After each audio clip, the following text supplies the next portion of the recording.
Hello and welcome to episode 8 of Miniatures Monthly at the Crate and Crowbar. Hello, Tom. Hello. My name's Chris Thurston. Today I'm joined by Tom Senior. It's me. I said hello in a weird order then. That was strange, wasn't it? Yeah, I don't know why I did humans that. greet each other normally. Yeah, it's podcasts, Tom. It is corn month, so it's the 8th, isn't it? Yeah.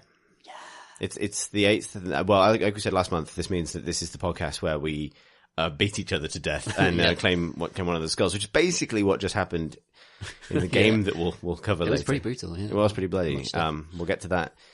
We'll get to that momentarily. But yeah, 8 months of Miniatures Monthly, which is its own milestone if you count things in eights, which nobody does. In a bigger milestone, there's Warhammer 40,000's 30th birthday this September. Years of grimdark future. Yeah. War. Which means that 40k is the same age as I am. Wow. Which is kind of good to know. Yeah, that's nice. Yeah, I'm the same age as 40k and Street Fighter. Two very cool things. Yeah, indeed. Like basically I got no new interests after being born, apparently. But no, like it's been another very sort of 40k heavy month for releases and news with the Death Guard stuff coming out that we talked about. Yeah, Typhus is a new model. Yeah, last month. In fact, we're recording this at slightly an awkward time because it feels like we're about to start getting AOS stuff again after... We always record right before Games Workshop announce massive things. Yeah. But there is some stuff coming to AOS that we know of. Yeah. Such as Firestorm. Yeah, so Firestorm, did we mention this last part? I think we might have done. I think so. I think I said, I hope it's a game board with stuff you could put on it. And then they revealed what it was, and it is that. Yeah. So I'm really happy. So Firestorm is like a campaign system for Age of Sigmar, where with a map, like you say, like a game board, and players sort of claim territory and build up fortifications and play games of Age of Sigmar in order to take those things from one another in the manner of a game. And then it's got reusable stickers. And no sticker I've ever encountered has been truly reusable. No. So, yeah. It's one of the great lies. Yeah. It's got stickers, is what you're saying. It's got stickers, and yeah. That's kind of cool. It's like Risk Legacy, isn't it? Yeah. But with Warhammer. That's a really good idea, isn't it? Yeah, it's a great idea. I'm well into that. So it's had a few sort of knock-on consequences for the game more broadly and the fiction specifically. So it's sort of set, between some of the cities that are springing up in the realm of fire and the realm of life in the fiction of Age of Sigmar. And some of these are already known, like Hammerhall, which featured in the Silver Tower successor, Shadows over or under Hammerhall. Yeah. Shadows adjacent to Hammerhall. But also some new ones, like Anvil Guard and the other one that his name I completely forgotten. It's got a Hall of Hammers. You've got Hammerhall, you've got Anvil Guard. A Guard of Anvils. You've got the one that's like up in the mountains. Anvil Guard is the seaside one. Okay. Right.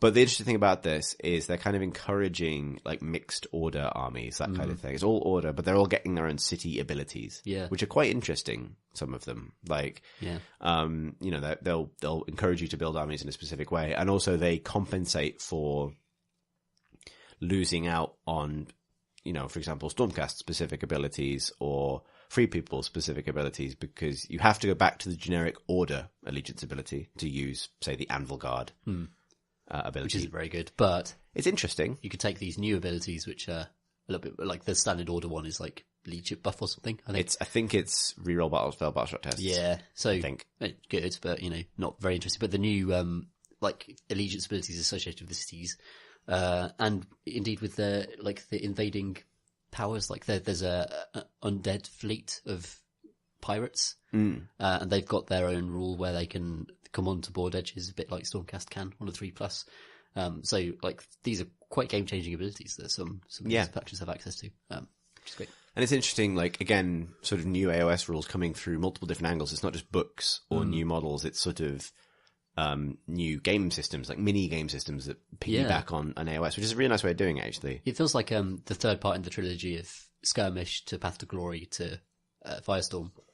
Yeah. So you get to, no matter how many models you own, no matter kind of how into the whole you are, there's a kind of scale of conflict for you, if you know what I mean. And this is the big one. So yeah, me and hopefully Chip will get in and do some Firestorm. Hopefully. Yeah, well, the three of us, that'd be nice because we can, it's nice to have a reason to play beyond simply bashing armies against each other. Yeah, sure. And actually it's a kind of smart thing to do with Warhammer because based on the nature of the hobby, you tend to have one army really that you have at any scale. So having lots of different things to do with that army is kind of more interesting to me than new armies coming out. Yeah. Like Caradron Overlords come out and they look great, and I love the idea of them. But I have to make like an actual. It's not just a split decision to change armies. It's like a life choice. Sure. You know what I mean? It's Like, years of painting bronze onto boats forever. yeah, exactly. Boats.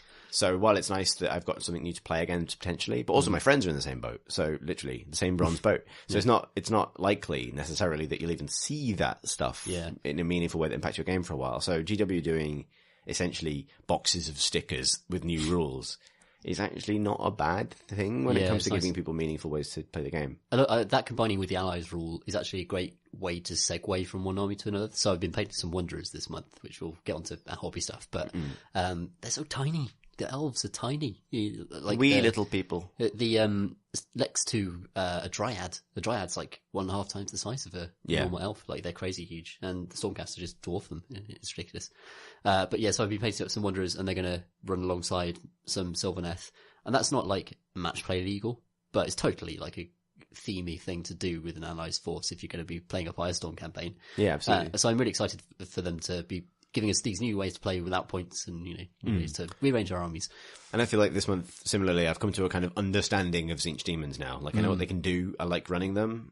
And one of the reasons I moved that way is because Tzeentch Mortals has been a pretty competitive thing in AOS for a while, and I wasn't interested in playing the game that way. But I am going to start building out Mortals now. Not chasing the meta, chasing the models I like and the sense of it. But that's going to be interesting as well. It's kind of like, that sort of, and Firestorms help with that because the idea of sort of capturing and holding territory and engaging in sieges, which is one of the things that the rules in the new General's Handbook has enabled, is very much a kind of a mortal pursuit, right? So I want to build out the mortal part of my Chaos Army so that makes more sense. Because I just can't imagine demons like settling down to farm. No. No. But nonetheless, right? Like this stuff happening alongside the game shapes the direction I will take my stuff in. Yeah, it's rad. So I think that goes up for pre-order today or next week. Yeah, it's imminent, isn't it? Yeah, it's imminent enough that by the time this podcast goes out, that information will probably be out of date. Yeah. That's how we roll. It is how we roll. Slightly behind. Yeah. But yeah, so that's one exciting AOS thing this month. Also, Shadespire is very imminent. Yeah. I can't wait. I'm really looking forward to it now. I'm really, really into it. And not only am I excited to play the game, but I'm really excited to incorporate those Stormcast models into my army and give my Liberators a bit of extra kind of flavour and a little bit of kind of heroic character to them with those Shadespire models. Yeah, it's the only new project I'm allowing myself to have this year, I think. It's very manageable, isn't it? Yeah. That's what's nice about it.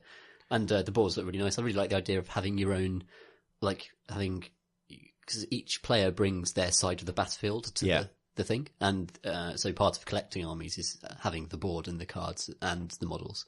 And you can just mix and match them, which is really interesting. I've not seen that in another game system. I believe Imperial Assault has something similar to that, I think. But it's one of the things that's quite contentious about that game because there's a lot of them. I don't know what I'm talking about, but I know there's something like that people get a bit frustrated. But a bit similar, yeah. Okay. It's cool. But, or not. Who knows? Not me. But yeah, I think it's something that's been experimented with. But yeah, it's a really nice thing to have it be that kind of accessible. And also just having a kind of a quicker way of playing games with those models. Yeah, There's even a full skirmish game that is a sort of strategy game that I think you intend to be balanced. Like, without skipping ahead to the sort of things we'll be talking about this month, this has been the month where I kind of came to terms and became very zen about the fact that Age of Sigmar is not especially a balanced game for really, and I don't mind. But it'd be nice to have a variant on Age of Sigmar that is intended for competitive play and is balanced. It's not that you can't play Age of Sigmar competitively. Yeah. But I know I'm not interested in that, and I have a very different set of things I want to get out of it. Whereas it'd be nice to have, see what GW do when they try and make a sort of fantasy battle sport. Yeah. Right? Yeah, it's really cool. Especially with the time it takes to play through a match, which is going to be like half an hour or something. Yeah. And the idea that, there will be organised play where I think people play best of threes or something. So it's just I like that type of competition where it feels like if you're not spending hours and hours on a thing and you're not carting huge armies across a city to play with your friends, it just sort of takes the pressure off it. Yeah. I feel more confident about playing a competitive game that is more light touch like that. Less of a time investment. It brings it into the X-Wing territory. Yeah, whereas X-Wing is a miniatures game with a small enough model count that you can just cart your stuff in a small bag. It's not quite as portable as a card game would be where you just show up with your deck, but it's closer. Yeah, that's nice. So that's Yeah, I'm really excited about Shadespire. So the only sort of Shadespire news, we talked about it before, but the only news really is they've sort of teased what the other factions are going to be, at least for the next couple of months.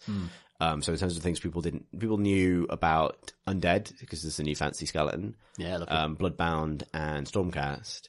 But it looks like the rest of the roster will include Fireslayers, so mostly naked dwarves. Skaven, which is exciting because that means new Skaven sculpts, which has been a long time since there's been new Skaven. That's the bigger news, right? It's not just they're in the game. It's every faction that's been in Shadespire has new models. They haven't reused anything. So so the Death Rattle models are fantastic, and they're the first Death Rattle they've done for a long time. Skaven is really exciting. Yeah, Skaven is probably the one I would play because I love Skaven. Yeah, but I don't, and Skaven are the allies of choice for me for my chaos eventually. But I want to get Tzeentch mortals first. But Skaven at this level would be perfect for me, I think. Yeah, that's awesome. I don't really want to paint like 1 million of them, which you will have to. Yeah, if you're going to have an army.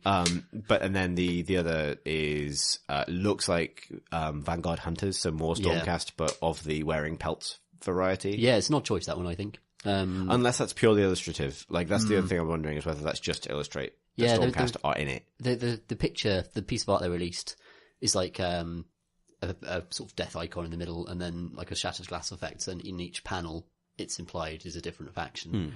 So you've got like Death Rattle in there, you've got Fireslayers, then there are two of them at a Stormcast, and one is a Lib and one is a Vanguard Hunter. Right. Yeah, that's so just Vanguard Chambers, it's going to be a Vanguard Chamber. And like, I love Stormcast, I love all that stuff, but it feels like, why not do a Lizardman one? Why not get some new Lizardman sculpts instead of just, some more Stormcast?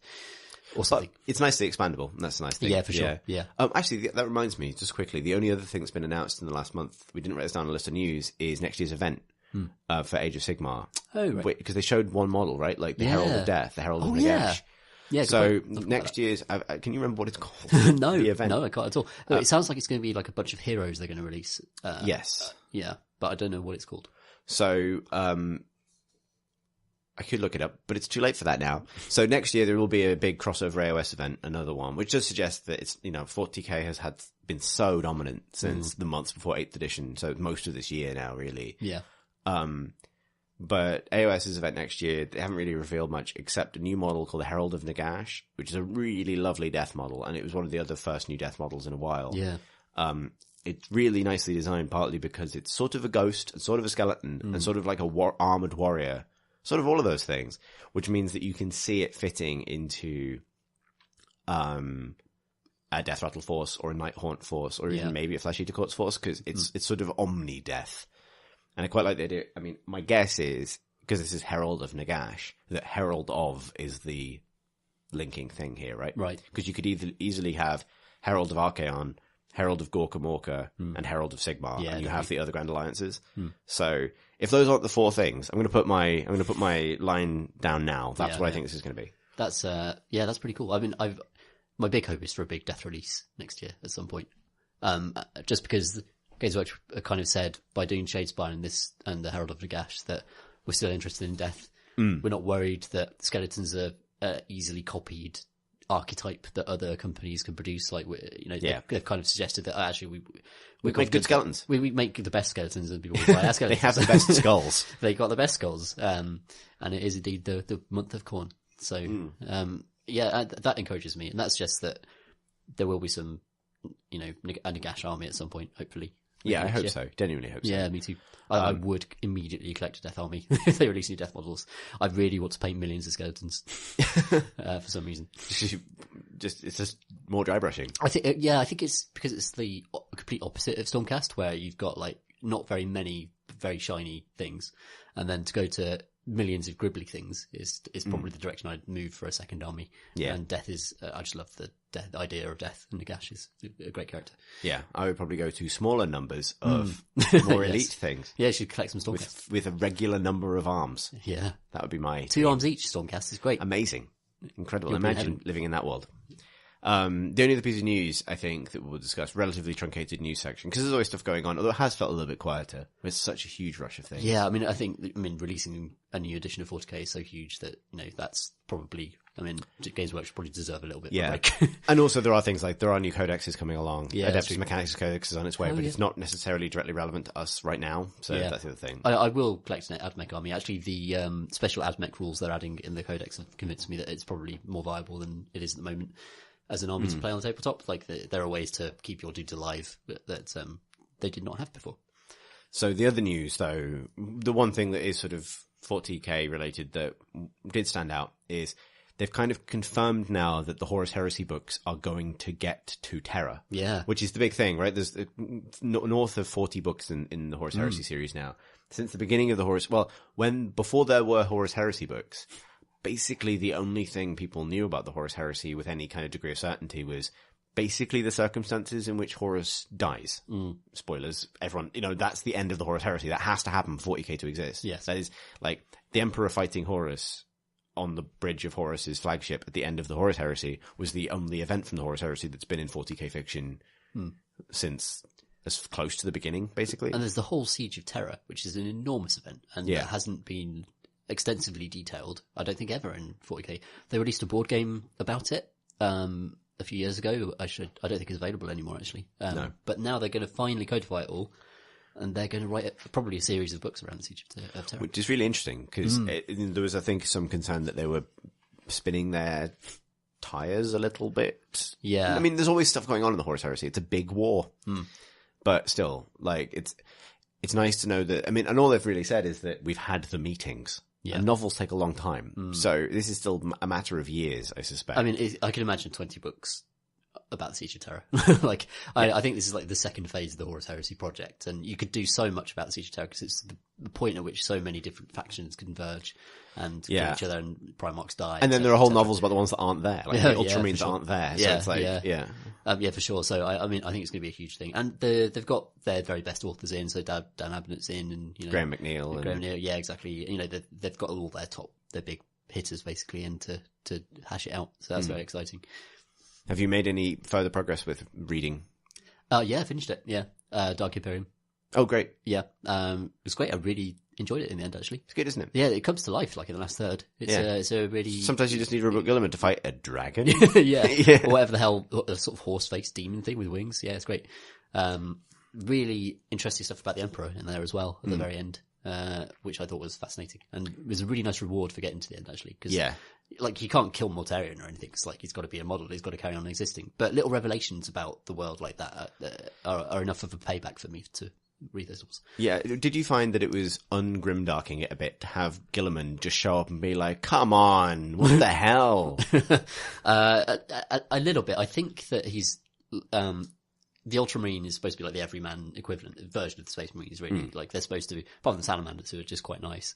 The Ultramarines are... They'll set you on fire, but they're nice. They're the sensible Marines, the Ultramarines. And the idea of bringing back the Primarch and him just being the most sensible person in the universe was perfect, really. And that contrast between him and, all the organs of this extraordinary, horrible bureaucracy that humanity has become, it was really enjoyable. Yeah, and with Nurgle on the other side, it was right. Yeah, like, for sure. It's just rotten corruption on both sides. Yeah, some great passages about Nurgle.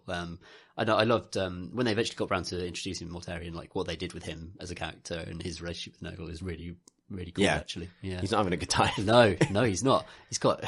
The thing is, Mortarion's always been a prick, so he totally deserves it. He's one of the only ones where I'm like, I don't have any sympathy. Definitely brought it on himself. And he's got like the soul of his dad in a jar that he just torments. He's his alien dad, yeah. Yeah. His real dad, I suppose. The man who raised him. The alien creature thing that raised him that he keeps in a jar now.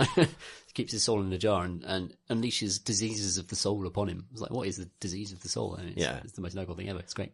I've pretty much... probably by the time I read this, will have wrapped up 1,000 Suns, which is the Graham McNeill. It's the 10th Horus Heresy book, I think, but I did skip ahead.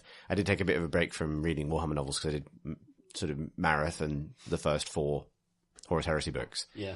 But, oh man, like, I know I don't want to do any more laps around this particular plot point, but every single angle I've now read The Fall of Prospero from the Horus Heresy book 7 Inferno to backstory matter and everything else to this, it's just such a colossal fuck up. Like, they find new angles in which to kind of explore how much of a fuck up that is. Yeah. Like, and it's interesting because genuinely I now think the Thousand Sons are one of the most sympathetic groups in 40k, honestly. Right. Apart from the fact that they do pivot to being dicks quite quickly, not out of character. But that's what Chaos does, isn't it? There's an element of like, so there's like, Magnus, figures out what Horus is going to do. Yeah. Like Magnus collapses during and also it really reclaims Magnus. I've always thought Magnus might be a bit of a dick, but actually Magnus is also one of the chiller Primarchs. Like Magnus and every Primarch has his like best mate who's a normal Marine. Every single Primarch has this, right? Yeah. Like at least loyalist Primarchs do, right? This is the this is the structure of being the average kind of founding Legion soap opera. Is you have the Primarch, you have the Primarch's favorite son, and you have the Primarch's kind of the one that sticks around, who follows orders the best, and is probably better, but is a bit of a twat about it. Right. So for Horus, Loken is the favored son. Abaddon is the one that kind of gets it right most of the time. This is true for like every single, basically, chapter. Yeah. And when they fall to chaos, one of them becomes like the second in command, the Typhus, if you will, or the Abaddon, or something like that. And the other one goes off on a mad adventure. So you have Loken going off on a mad adventure. You have Garrow is exactly that situation, right? Like he's a Death Guard, but he's not a dick about it. Yeah. Like, and Ahriman is just right in the middle of that thing. Ahriman's the only time where they're both the same character, where Ahriman fucks off to try and save them, and then fucks up even more. Like, they are just the Legion that can't get anything right, bless them. Oh man. But, it's a good story. It's a really good story. Like, so it's such a great kind of like, basically Mortarion steps up at the Council of Nicaea to condemn Magnus. Is a complete twat about it. Magnus is so angry he accidentally lets Ahriman, who touches him in that moment to comfort him, see his entire soul, which almost drives him. It would drive anyone else mad, but Ahriman survives it. Oh wow! Ahriman collapses for like 3 days. Then Magnus collapses. They collapse a lot. Okay. It's very Tzeentch, right? Like they're very, very powerful, and then they go to sleep. And then Magnus just has a vision where he tumbles into the realm of chaos, sees the year 40,000, sees Horus as this sort of like demon prince god, and goes like, oh god, shit, I've got to stop this from happening. Yeah. That means I kind of need to start sacrificing thralls to cast a big magic spell. Oh, yeah. Yeah. The Emperor does this on a daily basis, though. Yeah, exactly. Yeah. And then the whole sequence where Magnus tries to warn the Emperor and bursts into, like, destroys the Golden Throne, basically destroys all of the machinery beneath the Golden Throne that should give humanity access to the webway. And Magnus fucks it up so badly because he just sort of bursts in through this golden door like the Kool-Aid Man, like wreathed in warp flame, and sees his dad, and his dad just looks at him like, what the hell have you done? And Magnus just sort of like, shit, and vanishes. And in that moment, like, every Psyker on Terra dies apart from the Emperor. Oh, wow. Okay. And it's like, and that's the moment his fate is sealed. But it's such a good moment because it's a really good bit of just, even though you know how it ends, every single step of it is just agonizingly like, come on. It's like, a dramatic irony thing, isn't it? Yeah. And I think the Siege of Terra, just to loop it back, that has that potential as well, because you know what has to happen, you know who has to die. But they've proven that even when the ends are predetermined to such a strong degree, they can spin these good, like, horrible stories where everyone you like loses. Yeah, it's great. And we could talk with a spoiler warning about the end of Dark Imperium, what it says about the Emperor. It's quite interesting. Maybe fast forward 2 minutes if you don't want to hear this. It's not going to be long. Minutes. Yeah. But at the very end, Reboot Guilliman finally kind of recalls his meeting with his father, with the Emperor himself, and he actually does go and talk to him and encounters him. And obviously the Emperor is a corpse on a throne, but definitely exists in a psychic sense. Like it seems to be it's really grim, but this vast, uncaring, godlike entity that doesn't really necessarily even care about humans anymore. Which pointedly is exactly how the Chaos Gods are described in how they are perceived in the warp. Actually, that comparison occurred to me because that is how Magnus eventually has to break the news of Chaos Gods to Ahriman. Right. Like, because okay. Magnus tries to lie, like, I've never seen this before. I definitely made any bargains with this thing in the warp. A giant shadow in the warp. I don't know what you're talking about. And then Ahriman just sees through it immediately. And so he has to kind of introduce this idea, but it is always this kind of greater psychic presence. Just like a terrifying, almost cold light. Almost like a continent within the warp that kind of just shifts everything else around it. That's how Magnus perceives the gods initially before they have names. Right. And that's kind of the same way Guilliman experiences the Emperor. Yeah. Which is, so the Emperor is like, I've always thought of the Emperor as being kind of like Sigmar in the 41st millennium. And Sigmar equally like he used to be a human king initially, like in the old world, but what he is now is definitely not, human. Yeah. And the way he uses humans and human souls is actually very cold in the same way that the Emperor is.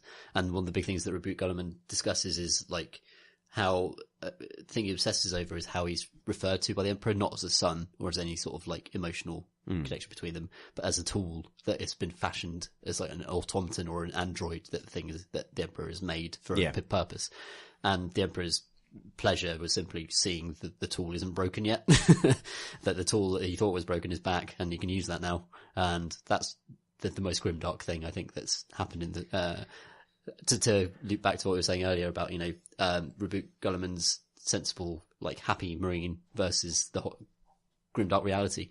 Like, his meeting with the Emperor is the most grimdark thing to happen to 40k, I think, since for a while, for a long time. Yeah. Yeah. Just like, oh, yeah, it there's doesn't. nothing he can do about it. There's nothing he can do. And humanity's completely reliant now on this god that they don't understand and worship ignorantly. And they all their warp travel, all their space travel, and all of the entire society across the stars relies on this entity, and no one understands it. And it's as cold and calculating as any other giant god in the universe. Great, good. Hooray! Everything 40,000. Yeah. So that's basically yes, this month's news is the Emperor doesn't love you. Yeah, the Emperor doesn't love you. Yes, it's this month's news. If you're wondering, you can at this point tune back in for spoilers. If that wasn't a 40k spoiler, I'm not really sure it is. Really, no, I think everyone probably figured that out. Yeah. So we should talk about our month because I've had a weird, very front-loaded month. So a lot of the biggest things that happened to me, miniatures-wise, happened a little while ago. Yeah, you went to a tournament, Chris. I did. So I sort of thread my hobby into this a little bit as well because so I had a tournament coming up a week after we recorded the last episode, and actually I'll get to this when we talk about painting, but to talk about the tournament itself, I went to Blackout in Cardiff, which was a kind of big event. I think upwards of 80 players, which is obviously a lot of Warhammer all in one place, and was also the first sort of like event of any scale since General Handbook 2 came out, which has more of a bearing on the game for people who take competitive AOS very seriously than me. But I went with my friend Matt Sherritt, who does the Hipster Hammer blog with Gurren Gillen, and he brought his fleshy to courts and I had my Tzeentch, 2,000 points of Tzeentch Demons, and was there for 5 games over 2 days. And it was interesting. The only transferable skill from a couple of years of playing competitive X-Wing was standing up all day. Yeah. Which meant that I kind of got through the games sort of feeling okay. But genuinely, it was a really good experience. And specifically, like, I came away with it with, I think, a much better understanding of AOS. Like, I think I'm better at controlling my army now and all that stuff. But specifically also, what I get out of AOS. So rather than like do a blow by blow of the tournament, I thought it would be interesting to use the games partly to explain how they kind of panned out, but also to bounce off into a conversation about kind of like the state of AOS in some ways. Yeah. Because we didn't have a chance to really play with General's Handbook 2. And to be honest, we're still unpicking some of the ramifications, even as new stuff comes along. But what it was like a kind of crash course in new AOS, I guess, for me. Yeah. Or just AOS generally, because also this is the first time that I didn't play against Stormcast every game, right? Yeah, like there's a lot of new experiences. And I think I managed to have, over the course of the event, like quite a run of like very different experiences.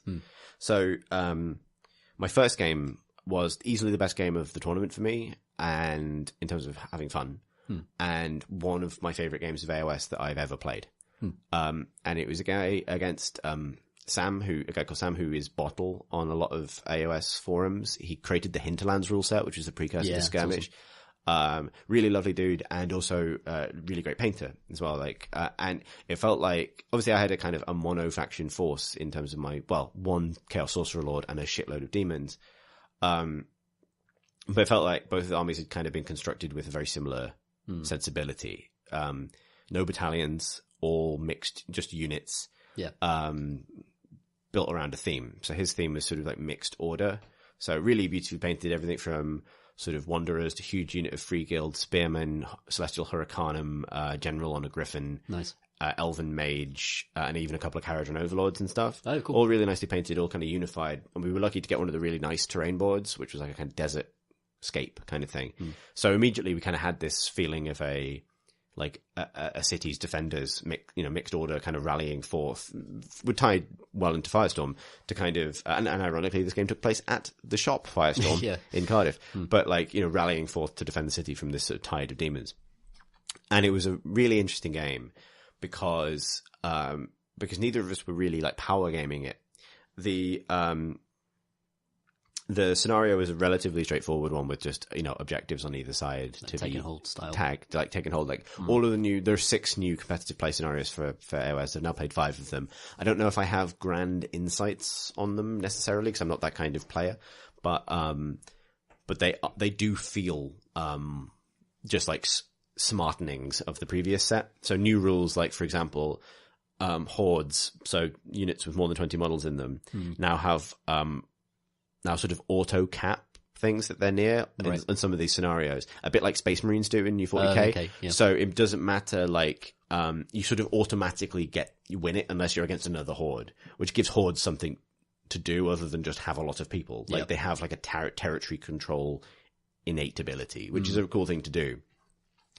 And it was a super interesting game, partly because it has had one of the best, I think, narrative moments for me, or in terms of every good moment in that game felt like you could see the story evolving, which has come to be the thing I kind of want the most from AOS, I think. Yeah. So it opened with, honestly, so Sam finished deploying first and gave me the first turn, which is a big risk against Tzeentch, apart from the fact that my ranges are very short.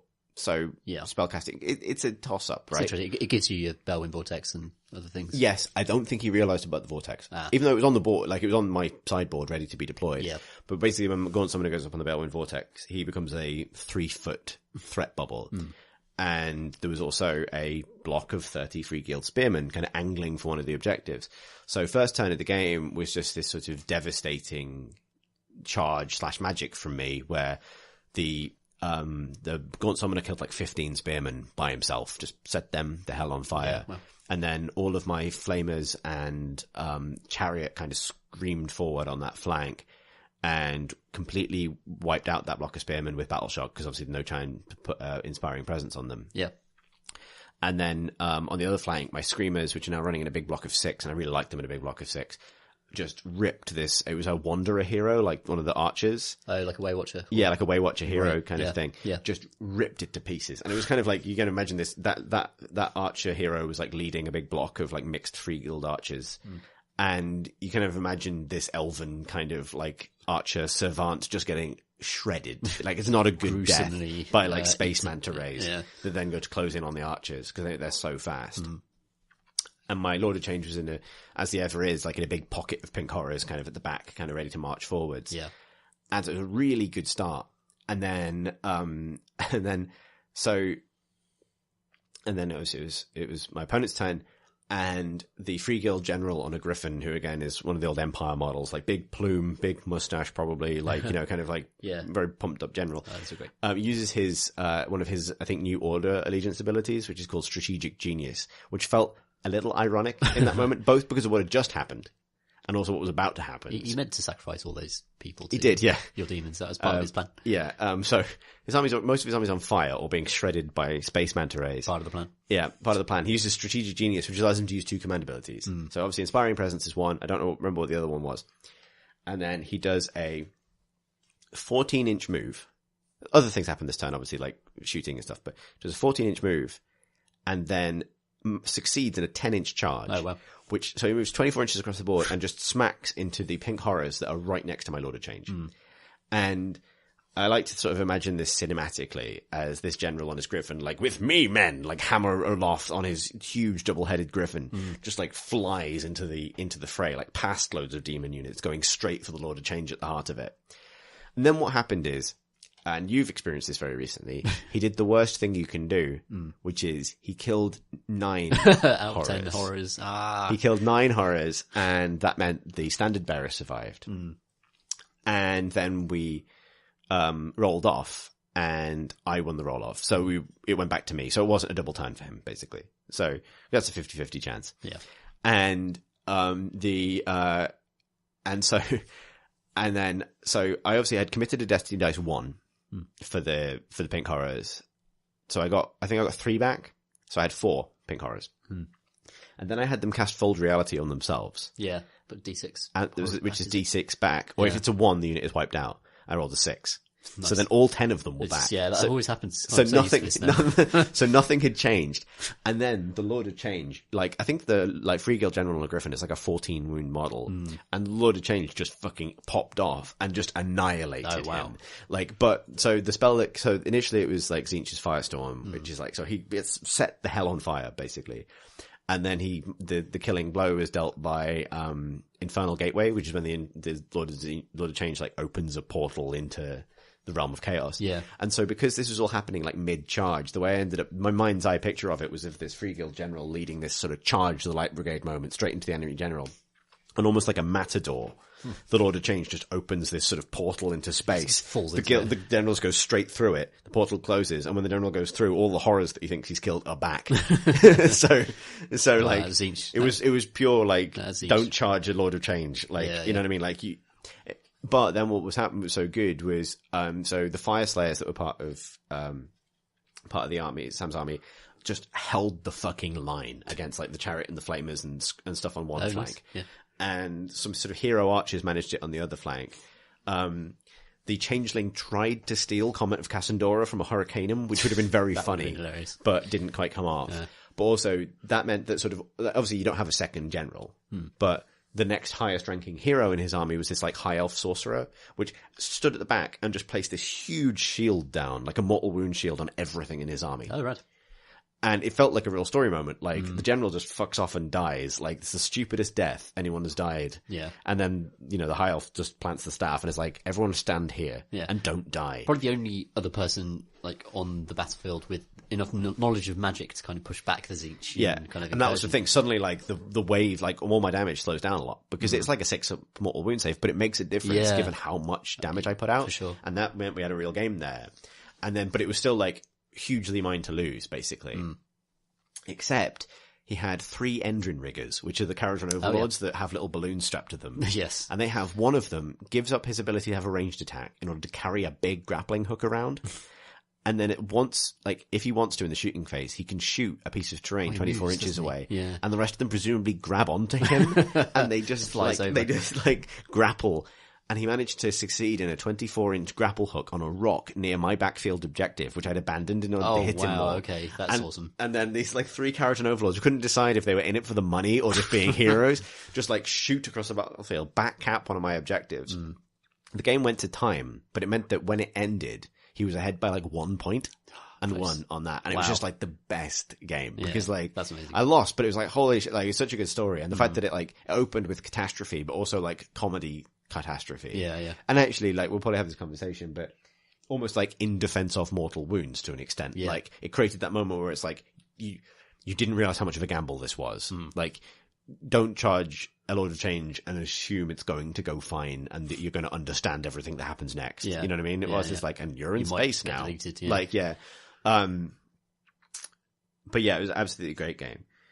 And what was really interesting was, and I genuinely just, one of those ones you're buzzing.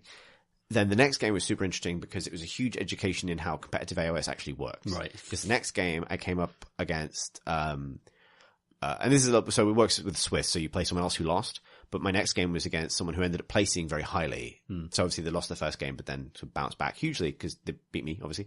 And this was against Cunning Ruck. Oh no. Which, if you're not aware, if you don't follow AOS closely, which, like, I was only aware because I've just started reading about this sort of thing. Like, I never played against it before. But the short version is, it's like 3 blocks, no, it's 4 blocks of 30 Savage Orc Araboys. Yeah. So, and they each shoot twice, I think. So it has 240 shots a turn. And, no, hang on, they each shoot once, but the Cunning Ruck thing is they can either move or shoot in their hero phase as well. Yes. They also get -1 rend against monsters, and you can cast spells on them that let them fly. So it's just shooting the game, basically. Yeah. So there wasn't, and what was interesting about this though is this particular mode was one where only heroes can capture objectives. which is actually kind of interesting. So the most interesting things that happened in this game, because it wasn't a total wash, but things like the Changeling slowing them down and trying to assassinate heroes so they couldn't actually cap anything was an interesting thing. But like, I tried to hide my Lord of Change, put him right at the back of the board as far away as possible from all of them. Right. And because he can obviously deploy his entire army in one go, he's always going to get the first turn. It doesn't matter how many drops I have, really. Sure. Like, I have 12 drops, which is yeah. insane. But like, it was a 1-drop army, so it's down. And then his first turn, he casts Fly on one of the Savage Orcs, so they can then fly. Like, they have like a 10-inch flying move. So they just 10-inch flying move over a building in front of the Lord of Change.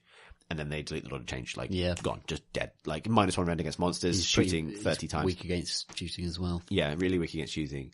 So he's just gone. And then sort of, I played a sort of interesting retreating game, and I won't dwell on this one too much. But what was interesting, one thing it highlighted to me, actually, is, so, my army is good against, so my spells, specifically, are often very, very, very good against single wound infantry units that rely on their saves to persist through battle, that don't have a mortal wound save. Like Fire Slayers do have a mortal wound save, which is one of the reasons I struggle to shift them. Yeah. So, so my ideal is like something like Free Guild Spearmen, where they do have they have a save, they can try and save stuff, but they only got 1 wound, and they don't have great morale, so they die very quickly to mortal wounds. Sure. I also struggle a bit against small units with multiple wounds because often a lot of the best anti-horde spells roll 1 dice for every model in the unit. Yes. So units are liberators, but that's a bit of a 50-50 for me because they do output a lot of mortal wounds. So ultimately there's only 10 mortal wounds in that unit. The reason Savage Orcs are so difficult is they basically don't have a save. Their like mitigating thing that balances them out a bit is they have a 6-up save. Right. However, they each have 2 wounds. Okay. So that group of 30 is 60 mortal wounds. 60 wounds. They're not even very expensive. And like I do a lot of mortal wounds, but I can't shift them because I'm not killing enough for Battleshock to do stuff. So it's a really like because this is the interesting flip side to mortal wounds is yes, they ignore saves, but if you have a unit that's balanced against the fact that its save is rubbish, then it's a much less of a big deal. But so it's a part of the game, right? Like it wasn't particularly fun, but I figured out something that I think isolates, my problem with AOS shooting, at least in part. We've talked about this. We've talked about it in the context of our own games. Yeah. I think it's not so much shooting being what it is, because 40k has its own solution to this with only being able to shoot the nearest target in a lot of cases, or only if the hero's nearest target. Heroes, yeah. But that's been, horribly abused by the competitive scene for 40k now, and, is a rule that can be twisted. I think for me, now that I've realized I'm primarily like a narrative player, it comes down to the mind's eye sense of what is happening. And you actually touched on this when I was talking about the game earlier. Yeah. It's so being able to split fire is, I think, a very gamey thing and a very anti-theme thing for certain armies. When I say split fire, I mean, you've got your block of arrow boys. As the player, you can take these 8 will shoot this target, these 12 will shoot this target, and the remaining 10 will shoot this target. You can do that. That's the rules of the game. What that leads to is a lot of maths. Like the experience of playing against this is, because obviously you can shoot my heroes, but my heroes don't have very good saves and stuff.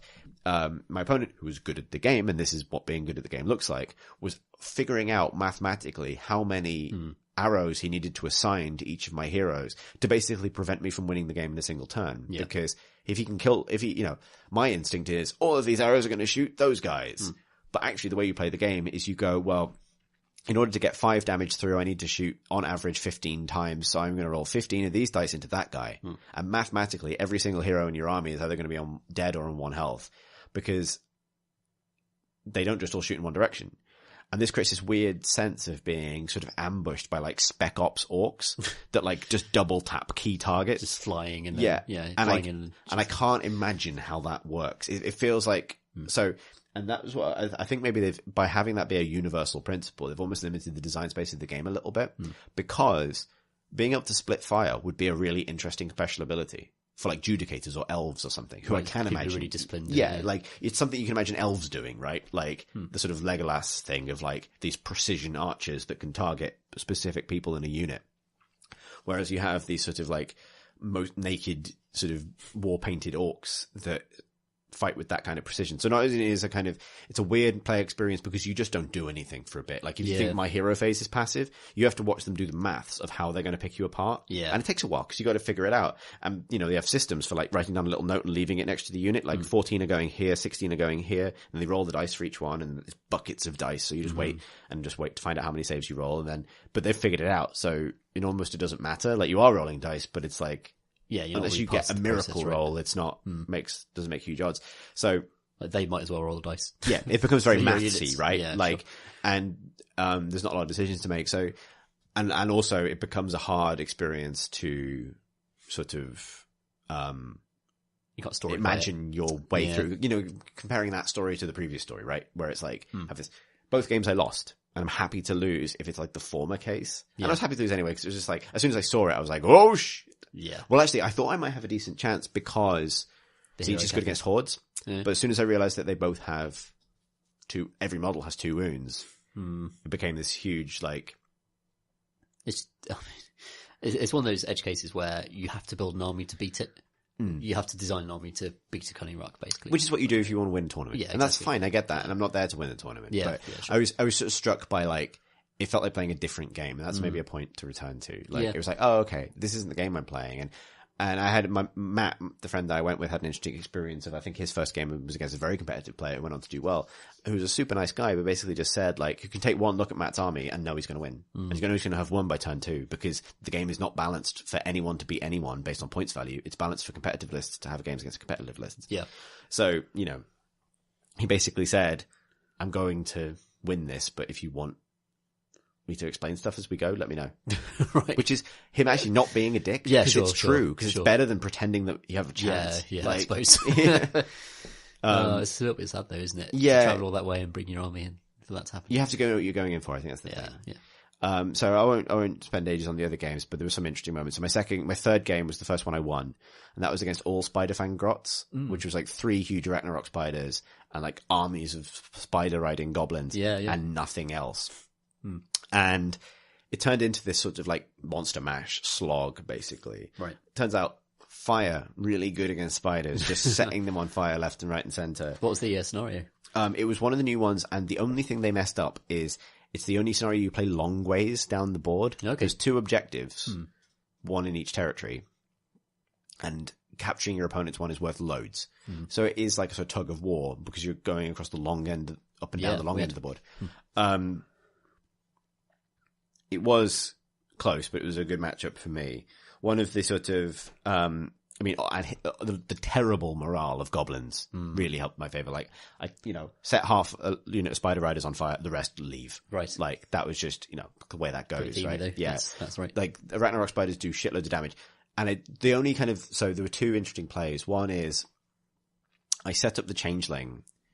So this was, a thing that will come back into play is destruction roll, where the destruction order ability is each hero gets to roll a dice during the hero phase. Yeah. On a 6, they can kind of pick a unit near them to move for free, or themselves. So I placed the Changeling right at the back, like between 2 Ragnarok spiders. And obviously the Changeling only gets revealed if he's within 3 inches of an enemy hero during the end of their hero phase. Yeah. And most armies can't move in their hero phase. So I placed him like 4 inches away from 2 different Ragnarok spiders. Yeah. Sort of gambling that they don't neither of them get their destruction roll. Yeah. Right. One of them did, and my opponent was obviously super happy about this because he just ate the Changeling. Like one Ragnarok spider just turned around and ate the Changeling. However, that was kind of like, not just as a bit of dice Zinch, that was full on like all according to plan because he had a huge wave of spider death basically. And that one thing meant that one of the Ragnarok spiders didn't arrive at the same time as the other 2. Yeah. So by the time that Ragnarok spider had kind of finished eating the Changeling, turned around and come back, one of the Ragnarok spiders was dead, the other was almost dead, and it was too late for it to do anything, and the Lord of Change was still fine. Right. And that basically won me the game. That and basically the Screamers, the hero Screamers, basically just fought spiders forever until they got 20 inches from his backfield objective. He'd pulled everything off his backfield to charge me, and I committed a Destiny 4 so that they could run. Yeah. And they can go 20 inches, and I just backcapped his objective from nowhere. Yeah. And he looked at me like, you bastard. And I was like, they can fly as well. Yeah, they're flying manta rays, and they've stolen your home. Oh, that's nice. It's nicely done. That was like one of my first like wins. I was like, yeah, I got this. Yeah. Like, but it was an interesting game because his army was super interesting as well. So it was like, Yeah, that's a really very hugely themey as well. interesting- Just like yeah, demons versus spiders. I don't know what that theme is, but yeah. it's cool though. Yeah, it's a cool fight. Fourth game was interesting, was against Iron Jaws. So it was against big chunky orcs. I fought a lot of destruction. This is the theme, right? Yeah, and I guess but they've changed hugely with General's Handbook 2. They used to be, like, their movement used to be insane, but it's far more sensible and interesting now. Well, let me tell you a story about Iron Jaws movement. So Iron Jaws are the new kind of like big orcs in heavy armor kind of thing. They're supposed to be quite slow. Interesting matchup because this was I had a plan. This was the first game of the second day. And, we went out for dinner the night before. I went out, and me and Matt were talking about it because we know they said what the scenarios were going to be. So we know what the plan is. I knew what my plan was. And it's called Scorched Earth. I think it's the most interesting of the new scenarios. Yeah. However, it's possibly the only one that needs fixing. But only it's the one about breaking objectives. Yeah, so you have 3 objectives on each side. Holding them in your own territory is worth like 1 point. Holding them in your enemy territory is worth 1 point. However, when you capture them, you can either choose to hold it or to burn it. If you burn the objective, you get D3 victory points, but it's gone then. Interesting. So you can't burn your own either. You can only burn your opponent's objectives. Yeah. And that's an interesting dilemma because obviously if you can hold it for multiple turns, then over time it becomes worth a lot more than burning it. But it means that stepping off an objective for a while is also a huge risk because if your opponent can nip in and burn it, then it's so on paper, it's a super interesting thing. The reason it's had its flaws exposed is because there's a corn list that is extremely fast. And thanks to the new horde rules, can burn your objectives super fast, at which point you don't have a game. Okay. Because if they get first turn, the game's over. Okay. Because they will run 30 inches, burn all your objectives, and the game's over. All right. Like, so they might need to, so the suggestions, so people house rules it, for example, that you can't burn on the first turn. Or moving the objectives back 6 inches. Because the objectives are almost at the furthest edge of your deployment zone. But I went into this game with a genuine plan. Like, I thought about it using my brain. Yeah. And my plan was to build, as you have experienced, Tzeentch Castle in basically between 2 of them on my side of the board and sort of sack the other one a bit. Yeah. But basically, like, build a fortress, because I know that they're going to hit hard but be slow, basically. Yeah. That I can shoot out of and park all of my screamers on the other one. That they will sit there, basically. And the screamer's job is to sit on one of my objectives. And if the opponent goes for it in force, run away and cap one of theirs. Yeah. And if they don't go for it in force, just sit there, basically. Or then come in and be a nuisance, but like, get some points early and then be ready to respond because screamers are so fast. What happened was kind of nuts. He had lots of units of 5 big orc men and 1 big unit of 10 in the middle. I think he succeeded 3 destruction rolls for them in the first turn. Yeah, I'm guessing they'll probably be brutes. And they can roll to get extra movement in their hero phase, I think. Yeah. So he got, but it was this weird thing where they got kind of like shot out of a hero cannon, because I think he got 2 6s and then the general gets the destruction move on a 4 up. Okay. He moved them 3 times during the hero phase and then moved them a 4th time. Maybe it was twice during the hero phase and again during the activation phase. They are very fast. And then he made an 11-inch charge. Yes, okay. That's unfortunate. So that was, they moved like 40 inches or something. It was insane. It was just... Iron Jaws can do that though. Totally. But it was one of those like, surprise! And then this is the thing that goes both ways. They did exactly enough wounds to completely kill a unit of pink horrors and the herald standing next to them, which meant I had nothing left. So, to shift them with. And they did that before I could fight back, so I hadn't hurt any of them. So they immediately burned the objective that was in the center of my territory on turn 1. And it was a super interesting game from there, and it's kind of close, but it was such a huge deficit to come back from, because he also got 3 victory points for that. So it was like, I'm at a huge deficit, and now I'm not defending anywhere. Like, I've got half, 2 halves. Yeah. So then he sort of charged all of my screamers with 1 half of his army and charged everything else with the rest. And then he did win this one in the end, and it was an interesting, sort of matchup, but it was like fighting from a huge back foot in a way. And I don't begrudge the army that. Like, Iron Jaws sometimes just popping off and charging you makes complete sense thematically. It's just that the amount of damage that does in terms of the way the scenario is won is possibly a little bit risky. Like, it's clear they didn't design it so that you can be put at a game losing deficit just right away, basically. Yeah, for sure. Because I have to get into his territory. It also meant he could play very safe. He could sit on his own objectives because he didn't have to overcommit. Yeah. because he's sort of winning by default then. Like, if we just sit for the rest of the game, Yeah, you've got to come on to him. Yeah. yeah. But we had some really interesting moments. One was the changeling very, very, very almost killed his boss, his big orc boss, with his own weapon. Right. Which was like the turn he revealed himself, he charged, which was great. He got him 1 wound left. Ooh. And then the Gaunt Summoner just sniped him from across the map. Like, Nice. Like, just an arcane bolt, just like, fuck you. Yeah, I've I was fighting Chimp and he was playing Iron Jaws, and I one-shot his Orc War Boss with a Fated Arrow, Nice. Star-Fated Arrow. Yep, it's sad times. Orcs don't like that. The other thing is, and I actually so I got into a point at the end where I could almost pull it back into a draw because the Lord of Change just went fucking ham. Right. Like, basically I could have maybe done it if I'd committed him a turn earlier, but I was a bit nervous about doing it. Yeah. But he just went on a rampage, basically up one side of the board, then across the side of the board, just eating orcs, like Amazing. putting them in space. Like, you want to go to space? You want to go to space? Like, all the way across the board. Managed to burn 2 objectives. And if I'd gotten D3 points for both, the 3 points for both of them, okay. I would have equalized on points on the last turn. But I got like a 1 and a 2, so it was like, oh well, no, fine. Yeah. But it was in shot, but it was such a deficit from the beginning. But it was an interesting game because it's just like, yeah, the army was an interesting matchup. It was a cool game. It was just the pure kind of maths hammer of like, you basically can't win this now because, well, I can sit here forever, but if you move, I'll move. And if you don't move, you lose. So it was sort of a weird situation. Yeah, sounds like that needs tuning, that scenario a little bit. Yeah, most places have House ruled it. house ruled it now. So the final one, and I appreciate it's been a big bit, but it's an interesting set of within the game. And the reason the last one was so interesting is, in a way, it wasn't a learning experience; it was a using knowledge experience because it was against Stormcast. You played some Stormcast. I've played some Stormcast, and so he had some things that. I was a Stormcast player, and he had some things that you don't have. Or so you have a Castellan now. He had a Castellan. He had Stardrake. Nice. But otherwise, it was stuff I'm quite familiar with. Massive block of Retributors. Yeah. Fulminators, Relictor with Lightning Chariot, Judicators. Classic. Things like that, right? And but also he wasn't running any battalions, so we're in the situation. He was going to get to choose the first turn because, I had like 13 drops in my army, so everyone got to choose the first turn against me. But I asked him, so like at the beginning of the deployment phase, so like, which things are going in space? And he's like, oh, I don't put anything in space, it's really bad. I was like, really? Like, I didn't. Good luck with that fella.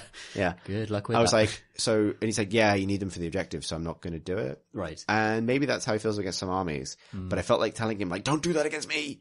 Don't do that against me. But then I figured, well, what he might do is give me the first turn and have this huge line. Because obviously it is unreliable, right? Yeah. He can be screwed if, for example, his Retributors don't come down for 2 turns. Yeah, can happen. But what this means is I didn't have to play against him like I play against you, where the entire deployment is about creating now the Stormcast, at the anti-Stormcast bubble around the heroes that can just be annihilated by them. Definitely. Because if you get, a whole bunch of Star Soul Maces into the Lord of Change is going to die. Game over. Or into anything really. Or if Fulminators come down and start causing a huge problem on the flank, something like that, we'll obviously cover this subject in The threat just changes the way that you have to... Yeah. Suddenly Pink Horror is a bubble wrap for other things, right? Yeah, rather than being a Vanguard force. Yeah. What it allowed me to do is deploy in a line, basically, like ready to shoot, and essentially picked a flank and was ready to fight for that flank. I can't really remember exactly what the objective was. It was the one where things come down. It was Gift from the Heavens, the new Gift from the Heavens, where stuff falls from space. Yeah. And then he took the first turn, which is interesting, and and I used the Changeling to slow down the Retributors. So they couldn't go very quickly. Slow already. But he chose to Lightning Chariot them. Yeah. Just forward in a straight line. So they have to go to 9 inches away from an enemy unit, They I do. think. Yeah, with Lightning Chariot. So they got to 9 inches away. And they made the 9-inch charge, and got in. Nice. Got into some Pink Horrors. But, like, I deployed a little bit better. They couldn't really kill the Pink Horrors, because that usually goes that way, I find. Like, it's a bit of a toss-up whether Retributors do wipe them out straight away. Yeah, you'd hope they would, but Pink Horrors have a knack for they holding didn't, on. which is the risk, right? Like, Yes. I think he just made the 9-inch charge, if I remember right, so he couldn't get all of his Right, things. okay. So it's like most of his Star Soul Maces were there, but like, Yeah. it wasn't like the insta-death that it sometimes is. Yeah, if a couple of them, those lightning hammers explode, then that's Yeah. your unit dead. But if it doesn't happen, then And then and then Stardrake came charging up the board, and his fulminators came charging up the board, and he left his judicators behind on the objectives because they can still shoot everything. Yeah. Fine, or ready to claim the objectives, I mean. But the Star Drake didn't make its charge, but that's not unlikely because he was running across the middle of the board. Like, it was still a 10-inch charge or something to make it in. Yeah. Same with the fulminators. And then the Retributors did a lot of damage. But then it was my turn. And then because of the way AOS works, then it was my turn again. So I got a double turn. Yeah. And it was interesting. It was an interesting guy to play against because he was trying to be super nice about it, but he was visibly frustrated with every inch of his body, basically. It was like that kind of slump of like, yeah, I know what you mean. And, sort of telling me in low voices about how he'd rather just have a proper game. Why is it like this? Why am I being so passive? And obviously I feel sympathy for that because I think AOS is a game where there are periods of passivity where your opponent just gets to do stuff. Yeah. It's particularly different armies come online in different phases and different things happen.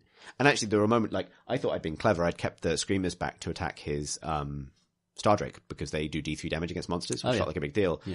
But at that point, it was only then that I discovered that because he put the Castellant buff on it, he had a 1-up save against everything they do. Wow. But I mean, ones always fail. Yeah, but he didn't roll any ones. So, I did nothing, basically. I thought that was the thing. But then I got the double turn, and that meant that he had 2 turns of being hit by every spell in my arsenal twice. So, killed the Star Drake, decimated the Retributors, killed 1 Fulminator. And obviously, that's an unpleasant experience, watching your army get melted. But I felt like he had completely given it to me by not putting anything in space, which meant I didn't have to deploy defensively. I had everything in position to just fire in a straight line. Yeah. And by not giving me the first turn. Because if he gives me the first turn, I am out of range with everything. Yeah. I just do nothing for a turn. Short range, aren't they? 18 inches. And then he's basically if he gives me the first turn, this can't happen. Because either he gets a double turn, in which case I'm in serious trouble. Yeah. Or, it goes back and forth, in which case I can't, he's going to do a load of damage. Like that Star Drake is going to rip something important apart. Whereas I just nuked it to pieces, but I needed 2 turns to do it. Like, I couldn't do it in 1 turn. Yeah, if you give away that first turn, you've got to anticipate the double turn.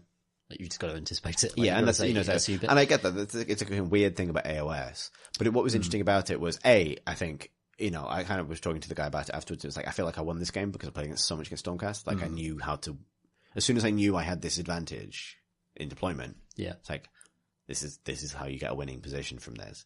But also, it was interesting because the whole experience made me very aware of both the kinds of games I want to play, like story games, exciting games where things happen between players with similar attitude, but also the kind of opponent I want to be. Like, I put a lot of effort all weekend into just being hopefully fun to play with, like trying to be upbeat, like trying never to be too down about dice or never to gloat if something goes really my way, or you know what I mean? And to try and be, because I think AOS has these big periods of passivity, to be animated through the entire thing. You know what I mean?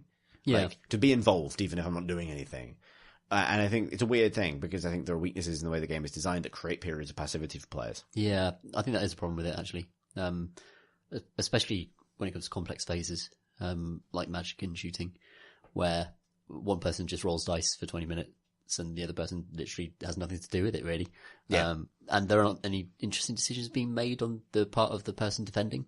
So the person, it's a fun game for one person, but for the other person, it's just like, just go sit down. You've literally got to make your own fun. That's the thing. Like, that's what I kind of, like, against the Cunning Ruck, I was trying to, still be leaning over the table, still kind of going, okay, how many saves am I rolling?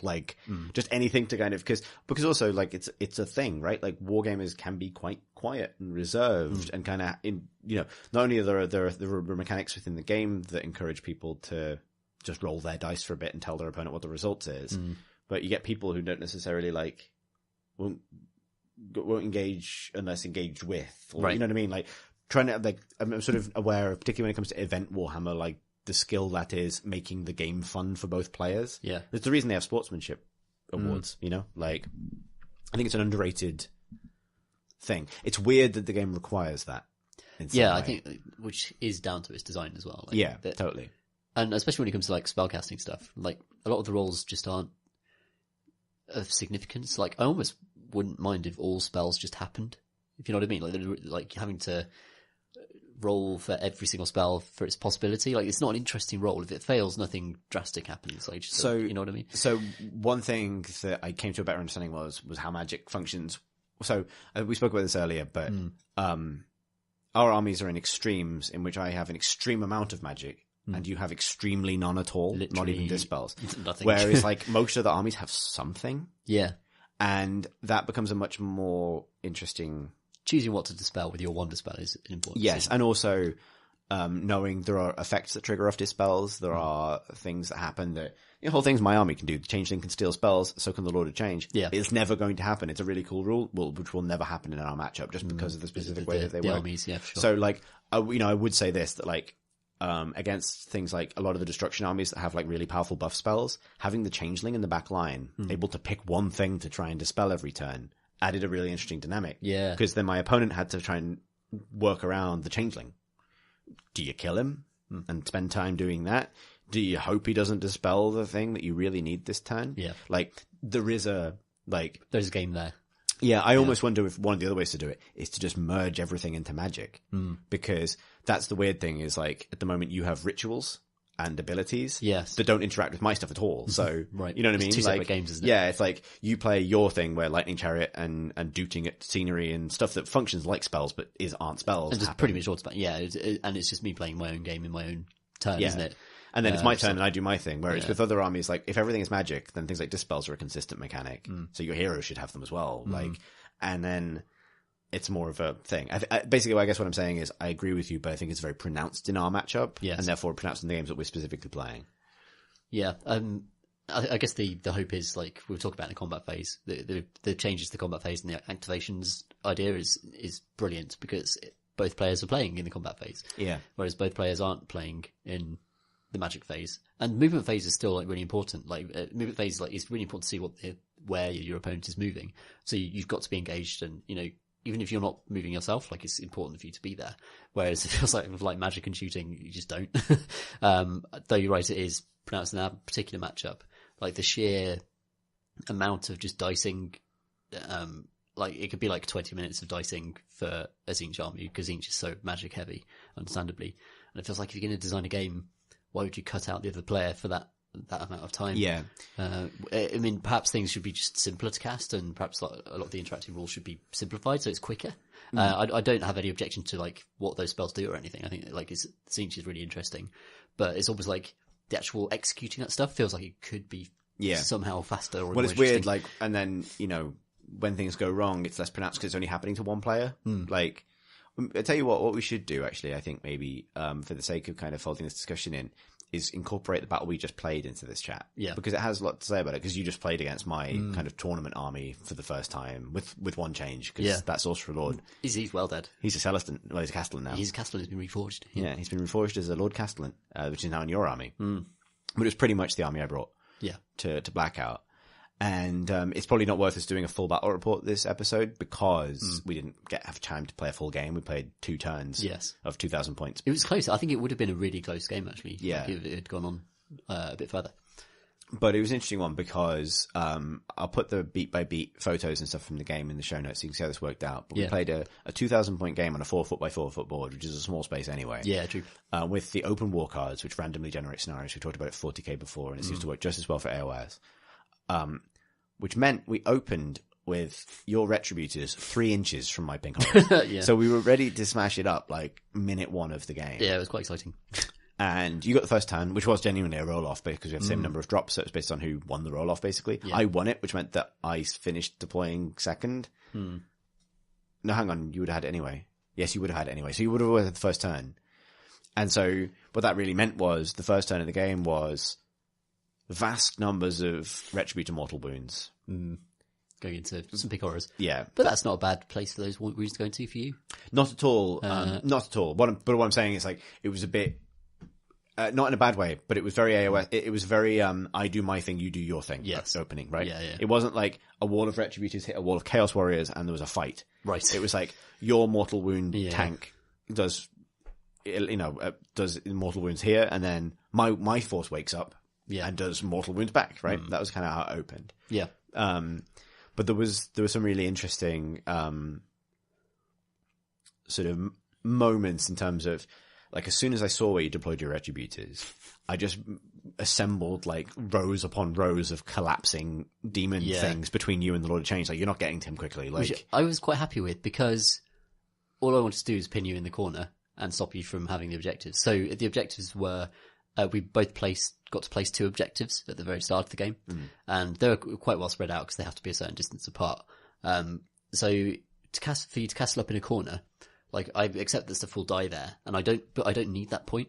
You know, that's what I concluded, is that, okay, I can grab that point and get an advantage early, but I've got stuff coming in from space later that can back cap, and I'm fairly confident that I'll probably grind out a win based on that. So it was fun to put the retributors there, and it was sad to watch them die, but it took your entire army to kill them, which is kind of a good thing. Greater proportion of it, yeah. Yeah, it's a good way to use retributors, because they're just 30 wounds behind a 4+ save, 3+ actually with a castellan, and as a distraction almost, and you can't ignore them. Like, really good units are the ones that can't be ignored, and you've got yours as well. Like, you can't ignore the Lord of Change. Like, if your Lord of Change was like moving around more, I'd have had to think more about like what I was doing. Like, I feel but I couldn't risk that while you still had stuff in space. Yes, that's true, because, you know, which is why you put stuff in space as Stormcast. Yeah, because, exactly. you know, that threat is always going to. I had to build a fortress around him until the point where you'd revealed the Prime and the Fulminators. Yeah, so that's the really cool thing, like, about having stuff in space. It changes your opponent's behavior, because they can't just dangle out their really powerful units, because they might get smashed. But yeah, it was actually an interesting game. I think, like, for both of us, it was just because the nature of our armies. Like, there was lots of downtime almost in the turns, which is one of the reasons why we only got 2 turns in. It's because so much of our stuff was just doing, you know, automatic stuff that they do, and it did highlight a little bit of a weakness in the design of the game for me. That, you know,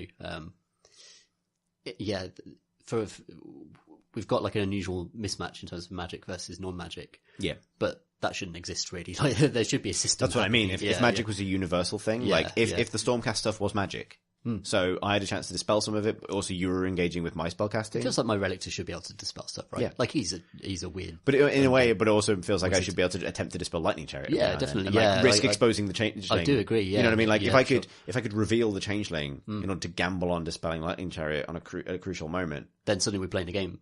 Suddenly, like, there's that interaction. Because, I mean, what's the difference between Lightning Chariot and a spell? Tell me that. Yeah, I don't understand why they are different. Like, I don't understand why. I mean, it's great for me because, you know, I can cast spells that can't be dispelled. But I mean, I'd rather that there's that interaction that you could dispel stuff. You know, because then we're both involved in that phase of the game.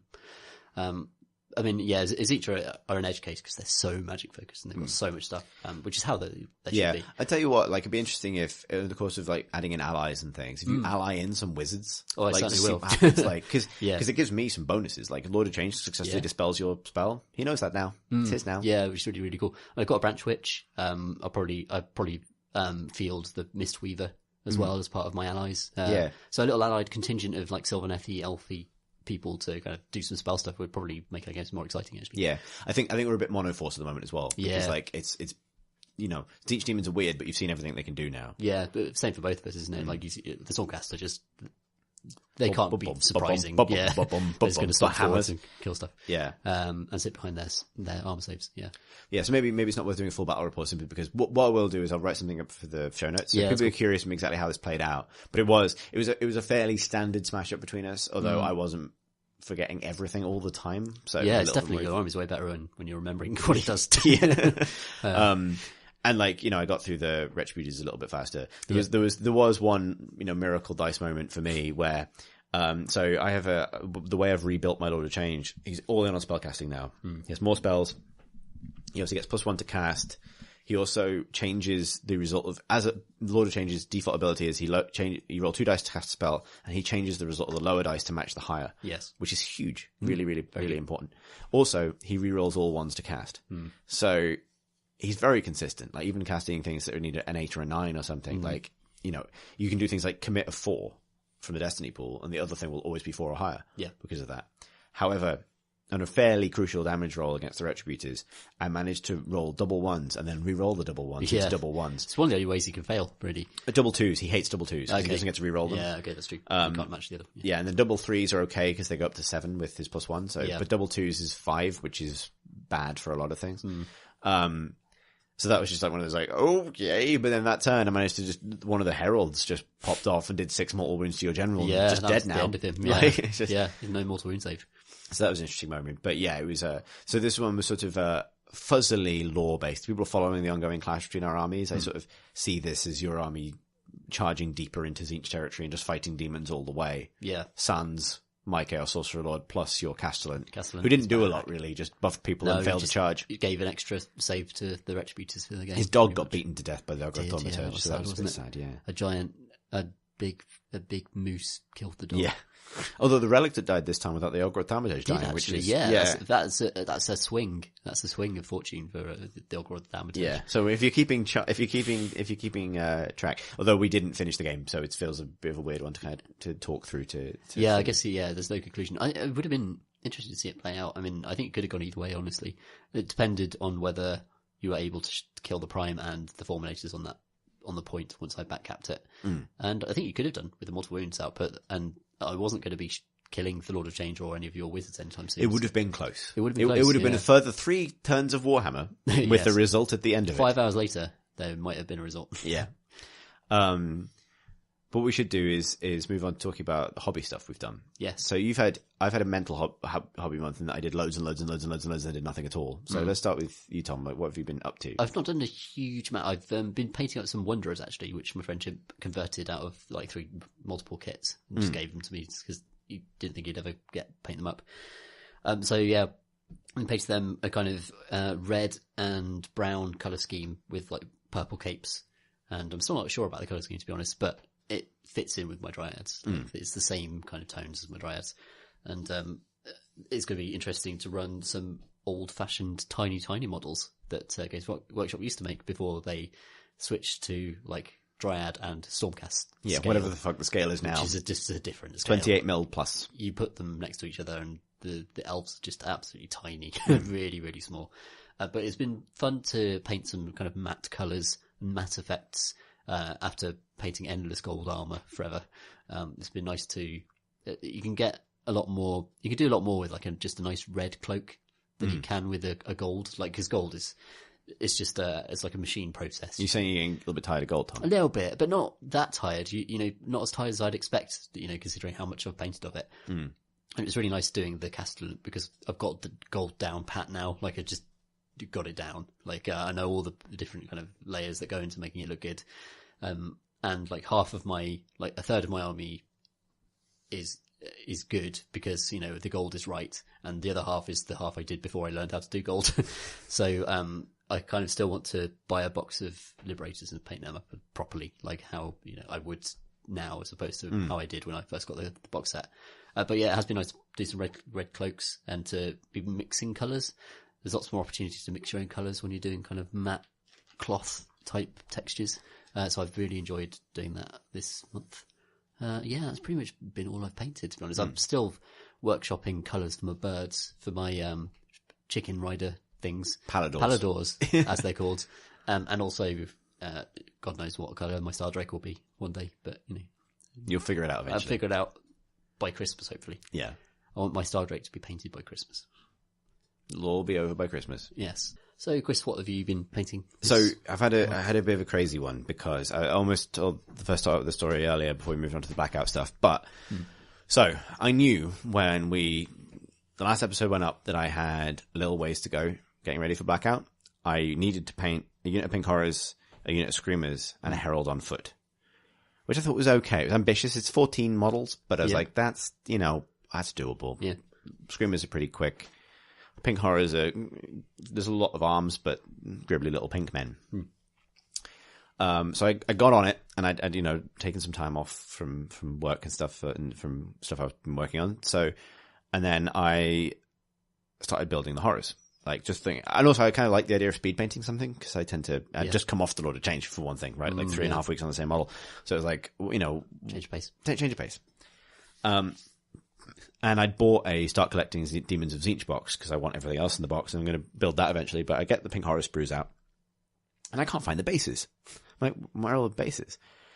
And there's this rogue bag of 10 32 mil bases, but pink horrors come on 25mm bases because both of the kits that I had 25mm bases. All my pink horrors are on 25mm bases and fall over all the time. It's at that point that I decided to go and consult the official size chart for AOS bases. Dear. And guess what?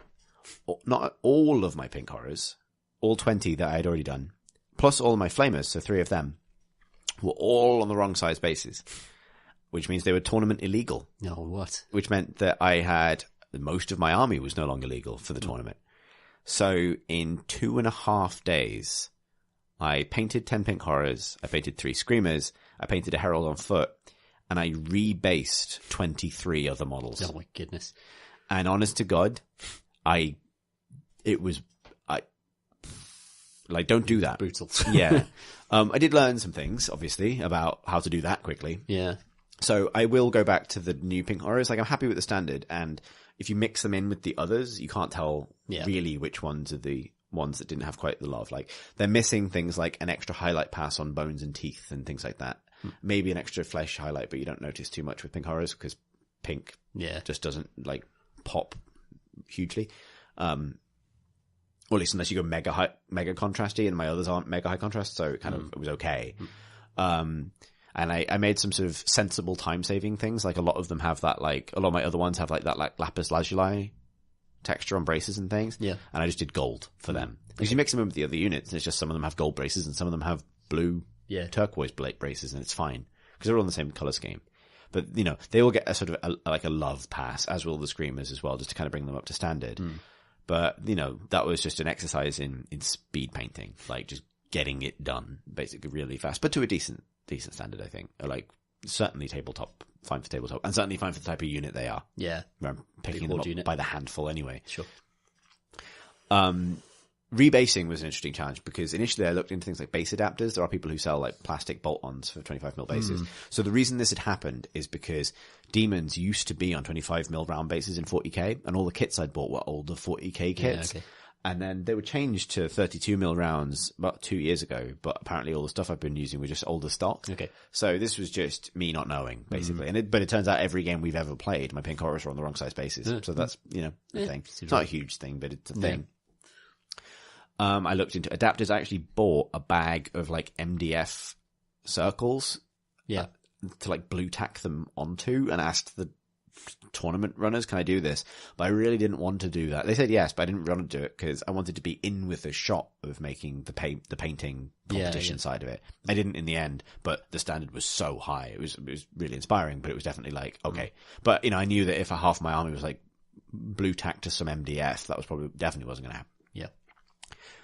So I just went in to Games Workshop, bought a shitload of 32mm bases, and got to redoing them. And the way I ended up doing it is because pink horrors tend to be standing on 1 foot, they're really hard to clip off their bases. They have very small contact points anyway. Yeah. So I used a pair of clippers. So this is tip number 1, to cut the rims off the bases they were on. So they're on like rough shaped bits of flat plastic. Then a file to file off the Copyright Games Workshop bit of plastic on the bottom of the inside of the bases, because that does create a wobbly connection. And then plastic glue, with quite a lot of plastic glue, them onto 32mm bases, at which point it looks terrible because you have a shard of a previously based base on top of something else. And then using a mixture of astrogranite and astrogranite debris, which is the thicker one, to basically like plaster over the gap. Then repainting and re-dry brushing the bases, basically. So it was a bit time consuming. Like, so I watched every episode of Rick and Morty that existed to that date, and 3.5 seasons of BoJack Horseman. Oh, wow. In like a 2.5 days. So that's my other tip. Cartoons on Netflix are quite good while you're painting, because you don't need to watch them directly. You can kind of absorb a lot of them and then look up every now and then. Yes. But like, I probably can't go back to BoJack Horseman for a while because it's a depressing show as it is, but now it's associated. Like, I've got this kind of like weird mental association between that and speed painting pink horrors. But they've come out okay, actually. Like, I think they look better for being on bigger bases, and I put tufts to mask some of the more egregious lines. Stand up as well. They stand up, yeah. And weirdly, having them on like little platforms that have then been sort of like plastered over with texture paint means that they kind of look like they're standing on rocks now. Like, it's not hugely obvious unless you stare at them, but it worked, basically. Yeah. It depends on what you want to do at your bases. My kind of wasteland bases help, but yeah. And then after that, for various reasons, one was pure burnout, like needed a break. The other was Destiny 2 coming out. Oh, yeah, of course. And playing Destiny 2. And the other was then like one of the most insane work weeks I've ever had. It meant that I haven't done a huge amount of other painting. What I have done is I've built a skull keep. So tower, a cool looking teeny tower. It's not painted yet. That's going to form the cornerstone for almost like a custom scenario I'd like to do, like almost like a battle, not a finale between our armies, but like a finale between our armies in the current campaign. Yeah. So I'm building a big chunky piece of terrain. That is also going to be part of my armies on parade board for my Age of Sigmar. So that's the next project is doing that. For the Age of Sigmar stuff, I want to go with scale. So I've got a Realm of Battle board, like one of the Games Workshop ones. Yeah, I love that they're selling those in individual packs. Yeah. It's a really good way to do it. So this isn't compatible with the third-party terrain board that I own, but I got a specific tile which has got like a mad clock bursting from the ground on it because it feels very Zinchi. Yeah. I'm going to have a big tower on that, and I'm just going to cover it in my demons. So I'm going to paint it, obviously, but it's going to be a relatively simple, like not a custom build. So that's the next thing. The other thing I've done a little bit of is I'm going to do a 40k Armies on Parade board. Armies on Parade, if you're not aware, is the sort of display your army competition that runs once a year in Games Workshop stores around the country. So I'm going to enter both weeks in Bath. On the AOS day, I'll have my Zinch Demons, and on the 40k day, I'm going to bring my 1,000 Suns, my 30k 1,000 Suns. Yeah, nice. And I'm going to build. I don't have as many of them. I've got some new models to add. I bought because I was up in Nottingham for a friend's birthday, so I went to Warhammer World briefly. Bought some like a 30k standard bearer in Mark III armor. So I'm going to add some sort of like lieutenants basically. Oh, cool. They're not going to be playable in Burning of Prospero, but they'll offset, it's a nice thing. I've got some other things to think about adding. But I'm going to more scratch build a build for that. And as part of that, I wanted to ground them a bit because I've gone back and forth, since I said on the podcast before, about how happy I am about, because my painting style is quite cartoony, I've discovered, right? Like I can obviously go GW house style a lot, but like my demons, like, very AOS. I think AOS informed the way I paint 40k or like 30k. The Forge World house style, which is very kind of like grounded, is not quite like mine. And I wanted to find somewhere between the two things. And that I thought about rebasing my 1,000 Suns, but I didn't really want to do that. But what I found is actually I picked up some Forge World weathering powder. And I've been applying that, and I'll put some pictures in the show notes of sort of befores and afters. And I'm really liking the effect that it's had because it's sort of muted down the blue bases that I put my 1,000 Suns on, which I did for contrast reasons, but actually maybe that's not quite right. And now I want to create the effect that they're kind of like walking through a sort of ashen sort of ruin, which is Prospero, right? That's Tisca. Yeah. And that's been quite effective, and it's sort of muted the shiny red in the right places to kind of draw the eye up to the torsos and things. So, my first attempt using weathering powders, and I'm probably not using them to their full potential, but it's been definitely a kind of cool little experiment. Just an experiment so far. Next month is going to be when that becomes a real thing. It's good textural contrast between the metallic and that kind of ash basically, ash sand texture. It's really nice. They offset each other quite well, I think. Yeah, I'm mixing sort of a dark sand orangey dust with the sort of marble fragments around the bases, with black soot weathering powder in like splotches, like burn marks and things. And then it's Forge World grey ash, which felt like the right one to use because it's quite neutral. But the good thing is it sort of it basically lowers the contrast of the model, the way I describe it, in the right places. Yeah. So I go a lot of concept art, and I love. It's the cover of 1,000 Suns by Graham McNeil, actually, is a piece of art where the 1,000 Suns are kind of like marching out of like a cloud of ash in defense of Prospero. And that's kind of the effect I wanted to create. And you can't create a kind of image composition like a piece of art, but they look a lot more like they're part of their environment now, and a little bit less cartoony simply by virtue of having been weathered. And this will also mean painting sort of dings and scratches. So I started working on that technique as well. That's all sort of very early days stuff so far. But yeah, it's an exciting thing. And I'm excited for Armies on Parade because it feels like probably more my kind of thing than a big tournament. Actually, I'm kind of enjoying preparing for this. Yeah. So that's really cool. When is Armies on Parade? It's the end of October. So it will be probably next month's episode will be before Armies on Parade. So cool. I'll have finished, and hopefully I'll have some photos of what my displays will look like. But I decided to enter both because I was going to go to another event, which sounds really exciting, Raw, which is Realms at War, which is this narrative event at the end of October.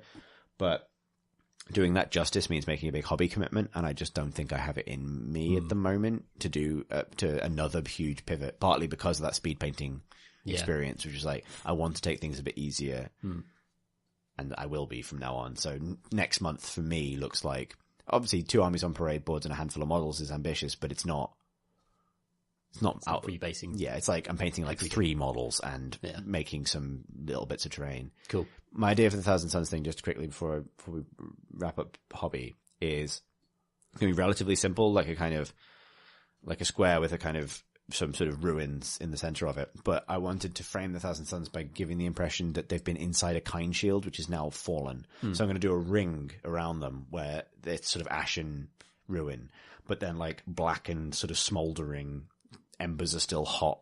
Oh, yeah. Like sort of almost like glassed, from orbit planet around the end, because a Kind Shield's like the bubble shields they put up. So the idea is that's just fallen, kind of revealing this sort of like island of defenders. Clean. Yeah. That's cool. Which will hopefully look pretty cool. So that's the idea. What does your next hobby month looks like, then? Good question. I mean, I've got to do the Star Drake. It's just got to be the next thing. I'm going to finish the Wanderers, which will take a while because there's 10 of them and they're tiny. But after that, it's going to be, I'll probably do the chickens first, then I'll do the Star Drake. So it's going to be building Vanguard, painting Vanguard, and fielding Vanguard. And I might buy some elves. Who knows? Who knows what will happen? Who knows? Anything could happen. Yeah, it'd be good to get some more units, different units on the table as well. Yeah, definitely. It'd be fun to play with like a totally different army, really, to be honest. So I'm looking forward to it. I've still got some Dryads to paint. I've still got some Kurnoth Hunters I could put together as well. So it's going to be a nice change. Oh, also you got me an Errant Quester from World. I picked that up. Yeah, which is awesome. It's a really cool model, so I'll probably paint that up as well. Yeah, it'd be nice to get some more stuff in for next month's game. New stuff. Yeah, particularly because if I finish all that terrain stuff, then we will have a final showdown over a big tower. Yeah. Who knows? Why not? Yeah, that'd be good. We should do some questions. Let's do some questions. We've got quite a lot of questions, so we'll power through. Right. So the first one came from Discord, and I literally copied it into my notes, my like Minis monthly notes. Sadly, without noting down who had sent in this, put this question in Discord, or even if they actually wanted it answered. Well, I'm gonna answer it anyway. The question was, and apologies if I'm forgetting who exactly this was. Make yourself known. I'll put in the show notes or something. Which Space Marine chapter members would be your idea of a hot date? Which seems like a salamander setup, right? Because they're nice and they set people on fire. Yeah. But let's move past this. That's too easy. I wanted to take this in a slightly different direction, which is like founding chapter by founding chapter. Do you swipe left or do you swipe right? Okay. Yeah. I always forget which is which. Dark Angels. So is right rejection or? I don't know either actually. Yeah, I've been in a relationship the entire time. Yeah, same here. Yeah. Okay. Yes or no? Then? Yes or no? Yeah. Dark Angels. Oh, Too yes. broody. Yes. Okay. For a short fling, I think. Okay. Yeah. So it's almost like Shag, Marry, Kill. First founding chapters. Right. Okay. Let's do this. Shag Dark Angels. Second chapter doesn't exist. I'm not going to get all the numbers right, so we'll just go through. But the non-existent, I mean, non-existent second chapter is whatever is in your mind, so that's fine. Yes, let's say yes for that then, I suppose. Pure onanism, just like. Third is Ultramarines. Oh. Hang on, you think about that. I'm just going to pull up the list. Probably marry. I think they'd be reliable, stoic, they'd be with you through the goods and the bads. They'd always be Ultramarines. Bit boring though. But yeah, a solid marry if we're doing that. I'll be right with you. I just found the space-based DF9 wiki for some reason. Okay. I'm that good at Googling things. Here, hang on. So that's, I think the third? The internet will tell us. Emperor's Children. Sorry, third is Emperor's Children. Oh gosh, Shag. Yeah, absolutely. Shag. Iron Warriors. Avoid.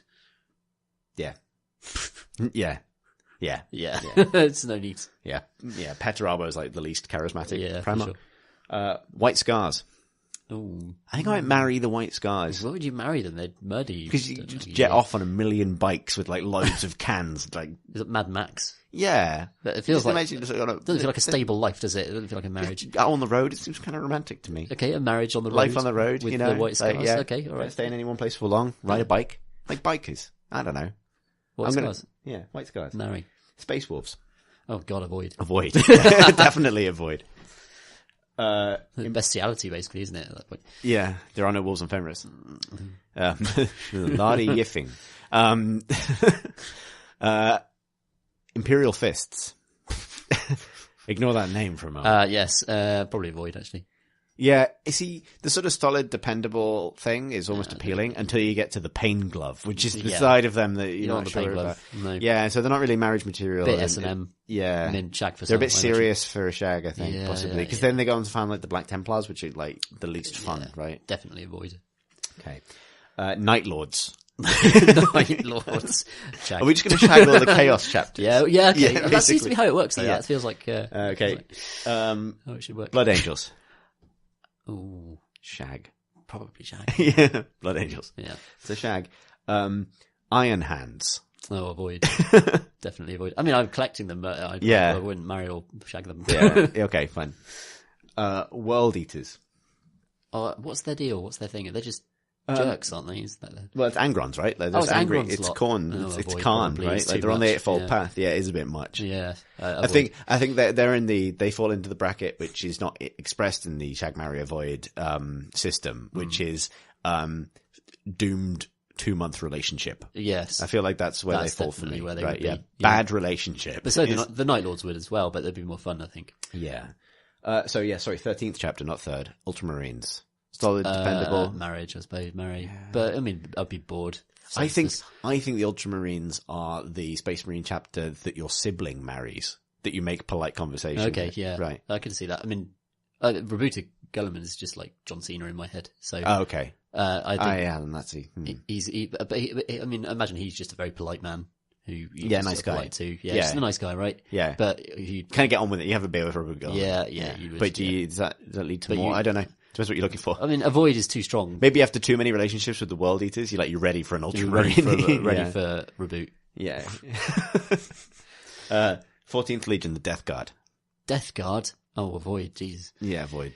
Definitely avoid. They literally their whole thing is spreading disease. STDs. Yeah. I mean, their thing was sort of like endless, relentless marching, which means they kind of always get their own way. So nah. Not for me. 15th Legion, the Thousandth Sons. Oh. Marry. Oh, ooh, I'm in. Marry. I'm in. You'd marry. I'd marry a Thousandth Sons. For life. Yeah, I'm in. So they have some issues with being know-it-alls. Yeah, that's fine. But they do things a little bit differently. They're proud of who they are. They're made of dust. They occasionally, they're made of dust now. They were made of, just turning into tentacles all the time.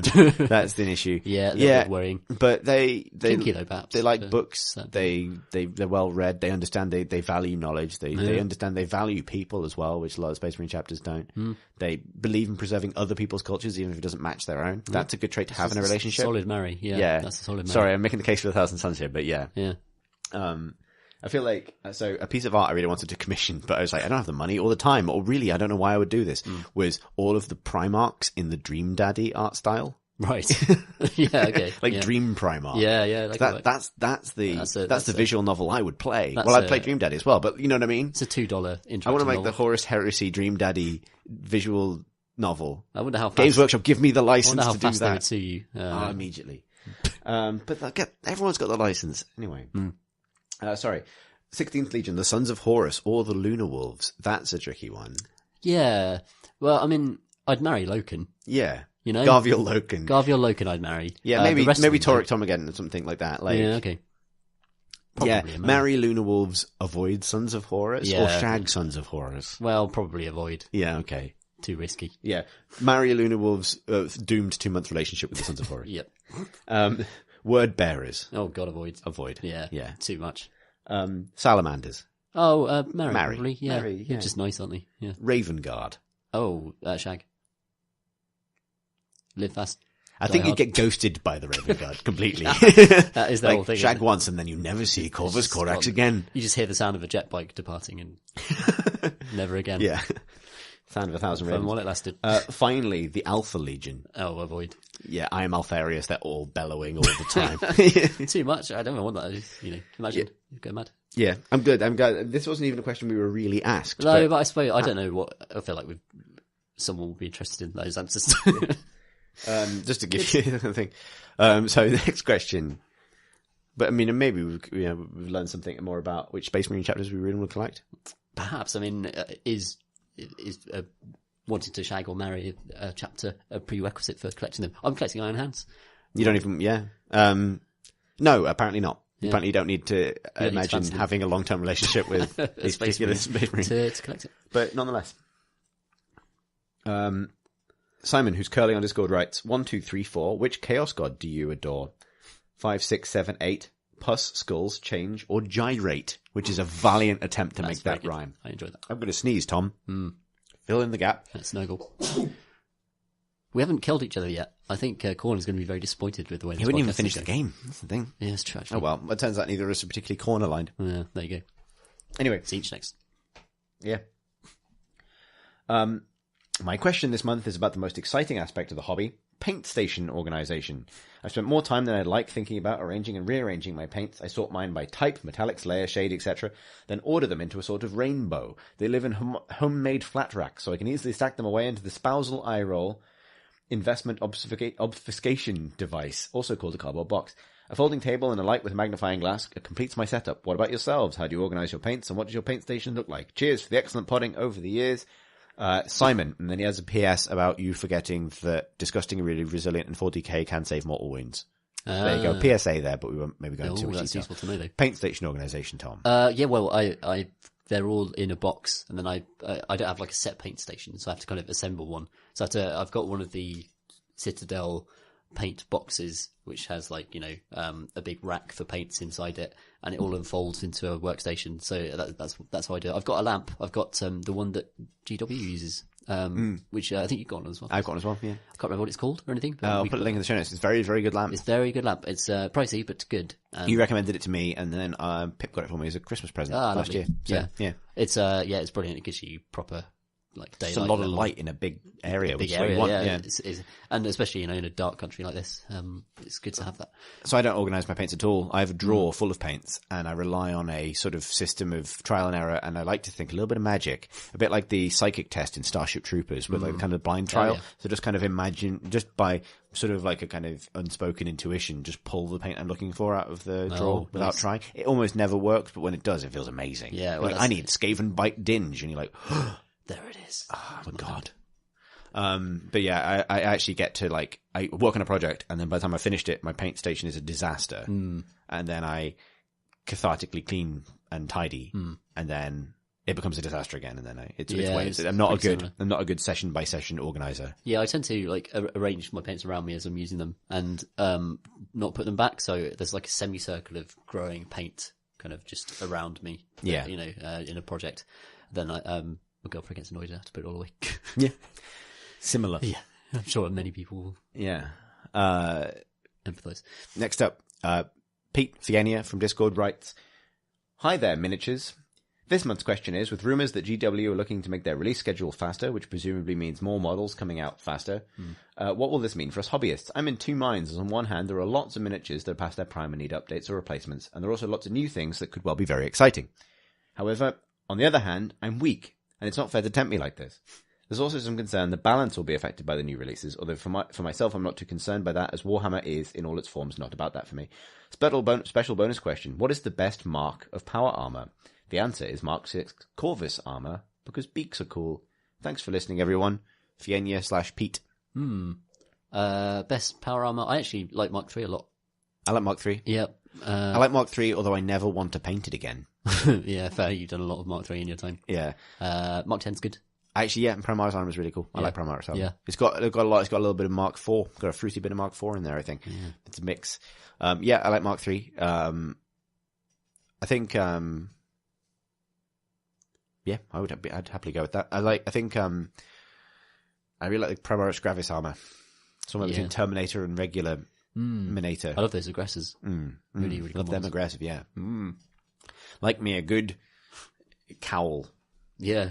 Bit of cowling. With regards to fast releases. Yeah. I mean, they seem to have already sped up their releases anecdotally from... Yeah, I think it hasn't felt like that simply because AOS has felt very quiet for a long time. That's true, actually, yeah. I don't see any drawback to faster releases, personally. I feel like this month my kind of decision that I want to take projects at my own pace and not do another marathon like that again means that I'm more okay with it because, like, I know I've got the discipline now not to buy everything as it comes out. Yeah. Like, I've got Shadespire earmarked. I'm going to get that because I'm excited to play it. But I may even play without painting everything because they're snap fit models on red plastic. Like, it'll be okay, you know. Like, it'll be okay. It'll be okay. Whereas, yeah, I mean, obviously, if also, I think I don't feel the pressure to own things straight away. I think that's the thing. Like, initially you do when you're excited about a hobby, but you don't need to get everything the moment it comes out. I think once you've got a pile of shame, which I do very much have, then yes, me too. It I've got a pile of demons and Zangor that need doing. Right? Yeah. I think that's what stops you from buying new stuff, really. And to be honest, like considering the amount of stuff I have, means that even though AOS has been slower this year, there's been enough of it because we both have. Oh yeah, I'm easily stuff. Plenty to do through next year. Like yeah, exactly. I'll only buy stuff now to get me into a new game system, really. Yeah. Like, it's not time to start a new army. I'm still having fun playing my existing army. Yeah. Yeah, the current pace of releases is great. I'd love to see more Death and Destruction. I think those are the two big alliances that need fleshing out in AOS. Yeah, but nonetheless, it doesn't directly affect us, really. No, like, not at all. It's a theoretical point, but yeah. It affects us if our friends get it and want to play, but you know what I mean? That's true. Obviously, GW want you to feel the pull to invest in everything as it comes out, and I certainly feel it, but I think I'm getting better at resisting that. I'd like more AOS scenery. That's one thing I'd like. Yes, I'd like more different types. Yes. That'd be nice, because it's been ages since I've released some new scenery for AOS. Or rather than repackaging stuff. Yes, yeah, definitely. Our next question comes from Steve, who writes, Dear CNC, do saxophones exist in the 40k universe? If so, are they considered heretical abominations or holy relics? Asking for a friend. Steve. I think Emperor's Children would definitely play saxophone. In that case, they're heretical. They're heretical, yeah. And it only takes a careless whisper for chaos, the insidious grip of heresy, to take its hold. Yeah. That's actually the sound of the warp. People don't realize that. Yeah, it's like every time a ship enters the warp in 40k, that's all you hear. Just ruin that for everybody there. Excellent. Jim writes, Hi, Thurston Gore and Celestial Senior. I was listening back to episode 5 and considering that doing Primaris from the unused Gene Seed would give them options for some interesting variations on the Space Marine theme, I'd personally be very interested in seeing what the World Eaters would have turned out like without the Butcher's nails, the implants that make them into Berserkers. It would be great if they then took the Legion in a completely different direction from Berserker, as this was likely the fault of their implants and not their Gene Seed. What do you guys think about this? Are there any other legions you think would be interesting to see more of without the influence of their Primarch? Thousand Sons Primaris that are highly likely to turn into piles of gloop. Raven Guard without the Gene Seed degradation that came from their mass cloning attempts during the Heresy. Keep on podding, Jim. I think it's like the quirks of the Primarchs are what make their chapters individually differently. So if you took the vampirism out of the Blood Angels, what's the point anymore? Yeah, they're just Marines. Yeah. Again. Yeah, there's an element of that. And likewise, Thousand Sons are in a weird position because without Magnus, as people say, they just turn into gloop. Yeah. So that doesn't really work. Yeah, I think obviously loyalist versions of Traitor, more loyalist versions of Traitor Legions is interesting. There isn't really like a presence in 40k like the Lunar Wolves. So they're probably my answer for a concept that's interesting to get back, because Lunar Wolves are basically like the chill Space Wolves. Like they have a kind of like communal battle brother mentality, but in a very specific way that's almost like ritual and sort of they sit between Dark Angels, Ultramarines, and Space Wolves. I think in an interesting way that isn't represented in that current set. I agree actually, and I still think the Emperor's Children are a concept that's not represented in 40k. I really miss them from 30k. The perfectionist Marines. Yeah, the arrogance combined with the idea of battle as art and their aesthetic sensibility as well. There's some of that in the Blood Angels. Yeah, a bit of that in the Ultramarines as well. But I think there's nothing quite as crystallized as the Emperor's Children. Like I really miss them in 40k.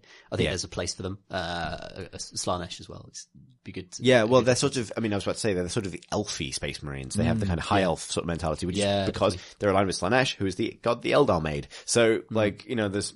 That's a really cool, a cool little niche, I think, that's they would fill very nicely. The fancy Marines. Where are our loyalist fancy Marines? Loads of filigree. You just want to paint loads of gold filigree, Tom? I don't. I've got a recommendation for you. It's called Tzeentch Worship. Next up, Simon writes, Hi, MM at to CNC. Having been away from miniatures for a few years, I've been living vicariously through you, so thanks. I really enjoy the battle reports, so sorry for this. Well, we got kind of like 6 battle reports, Yeah, sort you got of. a whole tournament's worth. Yeah. Where invariably the mighty Stormcast triumph. However, while I'm willing to believe that Chris forgets a lot of rules and rolls terrible dice, and the possibility that Tom has more tactical skills, it does seem that in all your descriptions, the Stormcast are just better. The Sigmarites can take a massive amount of punishment while also dishing out mortal wounds both in combat and at range. By all accounts, the demons are rather squishy and have to use every trick in the book to even scrape by. Do you consider the battles as disadvantaged as they sound? Is Tzeentch or maybe just Chris's army lacking something vital? Cheers, Simon. I think I have said before that, like, if Chris builds some Zangor and some Skyfires, then that immediately gives the Stormcast stuff to fight. I think it's the nature of demons precisely that makes them very squishy against Stormcast. But that doesn't make it, it's not that it's not competitive. It's interesting. We haven't played a full game since I figured out what the fuck was going on because we didn't finish our game today, and I think it might have been close. So I think I still have a squishy army. However, I have more squish now because I have more pink horrors, which makes a big difference. 3 is more than 2 in terms of units, obviously. But also, I know how to use my Law to Change now. I know how to arrange my spells. I know how to set up things where I can do enough damage to make a dent in Tom's army. So, your Retributors died in 2 turns this game, which they have not done before. And that's just because of me knowing, and that's with the Lord to Change failing twice to cast both spells. So, I can account for the weaknesses now so I suppose the answer is all of the above because I needed more stuff. I needed a Lord of Change. It is the Tzeentch hero for a reason. I need more demons. Just to figure out the army. And also just to sort of understand the rhythm of it. It's like Stormcast, there's not much to figure out there. They just do what they, say they're going to do. And I had been using stuff wrong because I'd been valuing the wrong things about my units. The pink horrors are good because they don't go away. Yeah, you want them to go away, but they keep not going away. And that's their value. The value, they're rubbish, but they're amazing. That's kind of what's so Tzeentchy and demony about them. Yeah. So for me, it's in better understanding on my part but also just better sort of things like target priority and understanding when I need to move on stuff and when I need to worry about it and when I don't. Like, I'm not worried about the Heraldry anymore, really. Because I know to account for it and to give myself the option to kill him if he changeling can follow him around. Yeah. But, I think things will get a lot more balanced. Join me next month when this is not true. We'll see how it goes. But I don't know you seem to find today more even. So definitely. Than the smash up it's been in the past. Yeah, I just like having your web of heroes operating correctly suddenly is scarier than it was before. Whereas previously I didn't fear anything in your army. Yeah, pretty much. Just like flimsy wizards hiding behind some demons that hit your line and go and vanish. And I ran a very low shooting army this time, but I definitely put more shooting in. Yeah, the future, but also I feel like I can handle it if you put more shooting in because it means you don't have something else. Exactly, yeah. So I'd lose.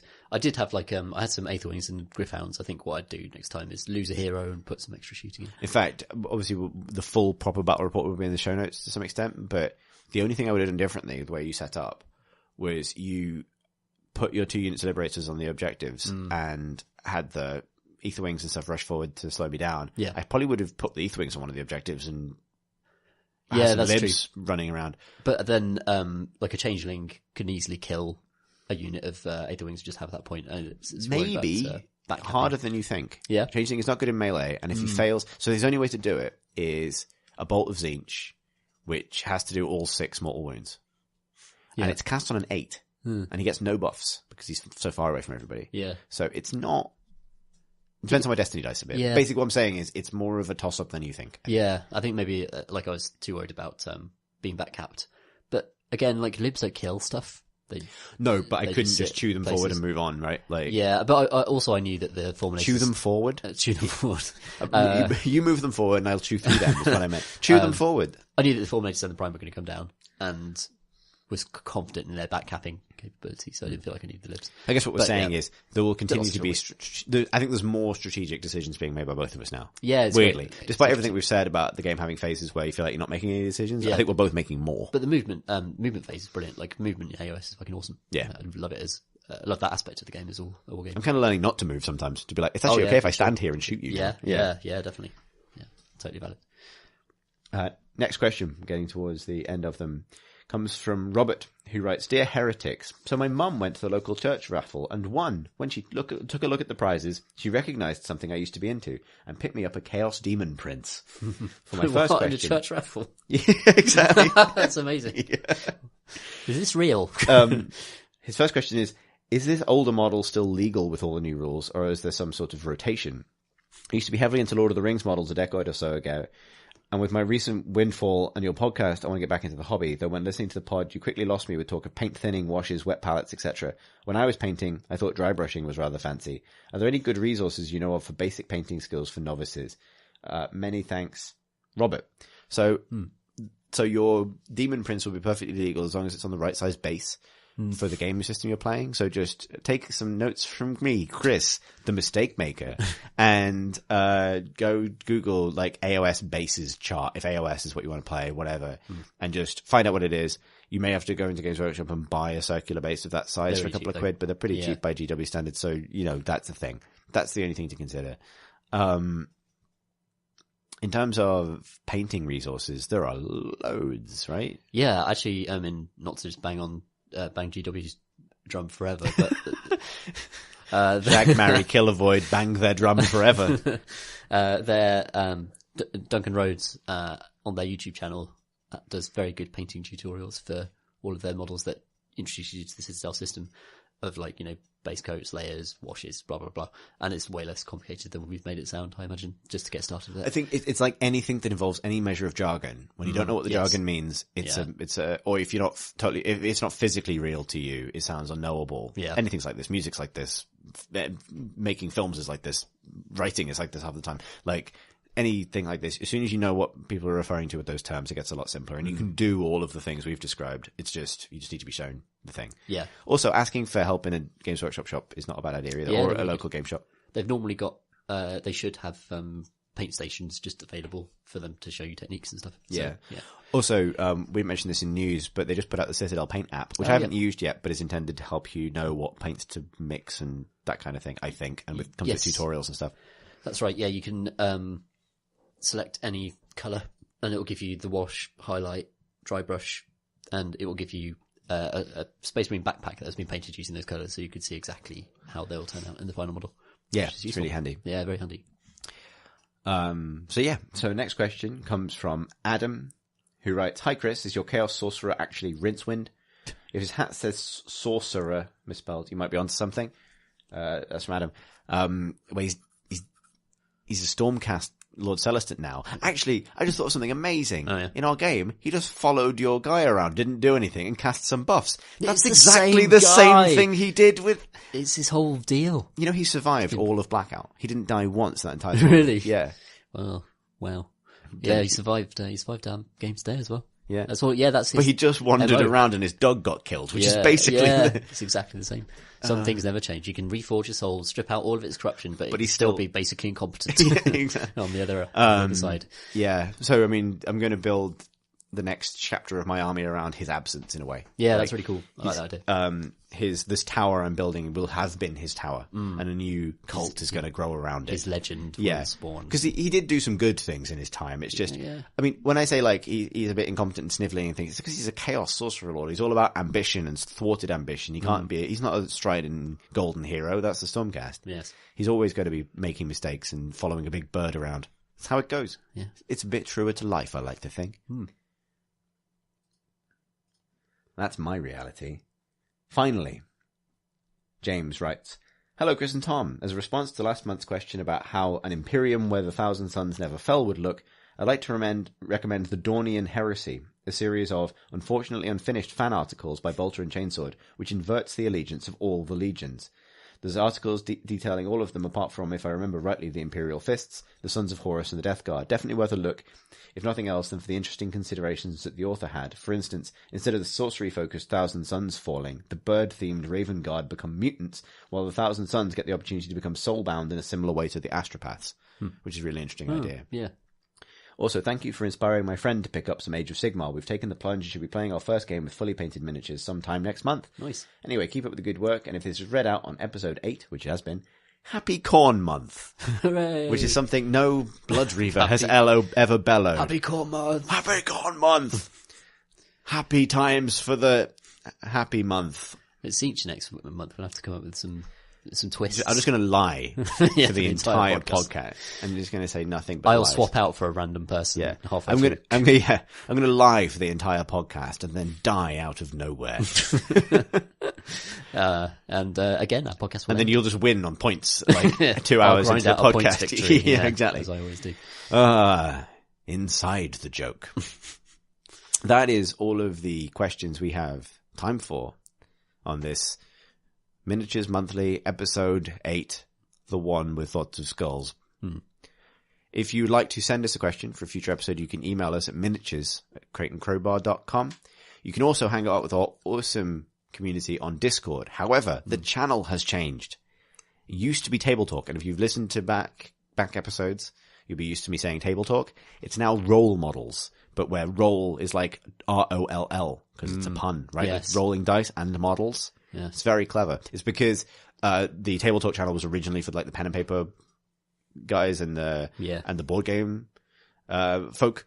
So we, divided church and state again just to make sure that endless miniatures chat, which is what you've got to look forward to, is in its own place Lots now. of lovely So role pictures. models. Lots of work in progress pictures, lots of tips, and a great place to ask for advice. A lovely community. Yeah, very, very good. Yeah, the amazing community. And also, more to the point, this makes it such good news that we didn't, as we were considering doing, call this podcast Table Talk.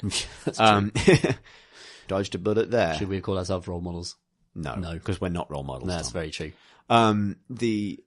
So yes, that's where you hang out with our community.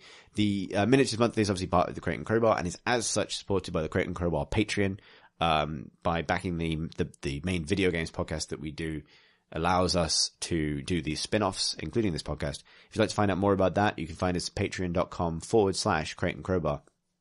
You can also find Miniatures Monthly itself on Twitter at Minis Monthly. A little bit slow recently because I think both of our hobby progress has been slow. Yeah. But that's where we tend to post pictures of our latest builds and paint jobs and things like that, and scattered battle reports when we think to do that. Yeah.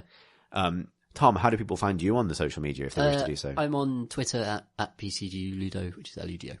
I'm on Twitter at CThurston, that's CTHURSTEN. And you can also find my miniatures Instagram at Exit Warp, which is EXITWARP. And that, I think, brings Miniatures Monthly episode 8 to an end. Conclusion. Yeah, I think we answered some important questions about Space Marines. I think so. And raised some important questions about magic? Maybe. Who knows, Tom? I can't remember what we talked about for 2 hours. Neither can I. Oh well. Join us next month when we'll talk for 2 hours without remembering what the hell we're talking about once again. Thanks for listening, everyone.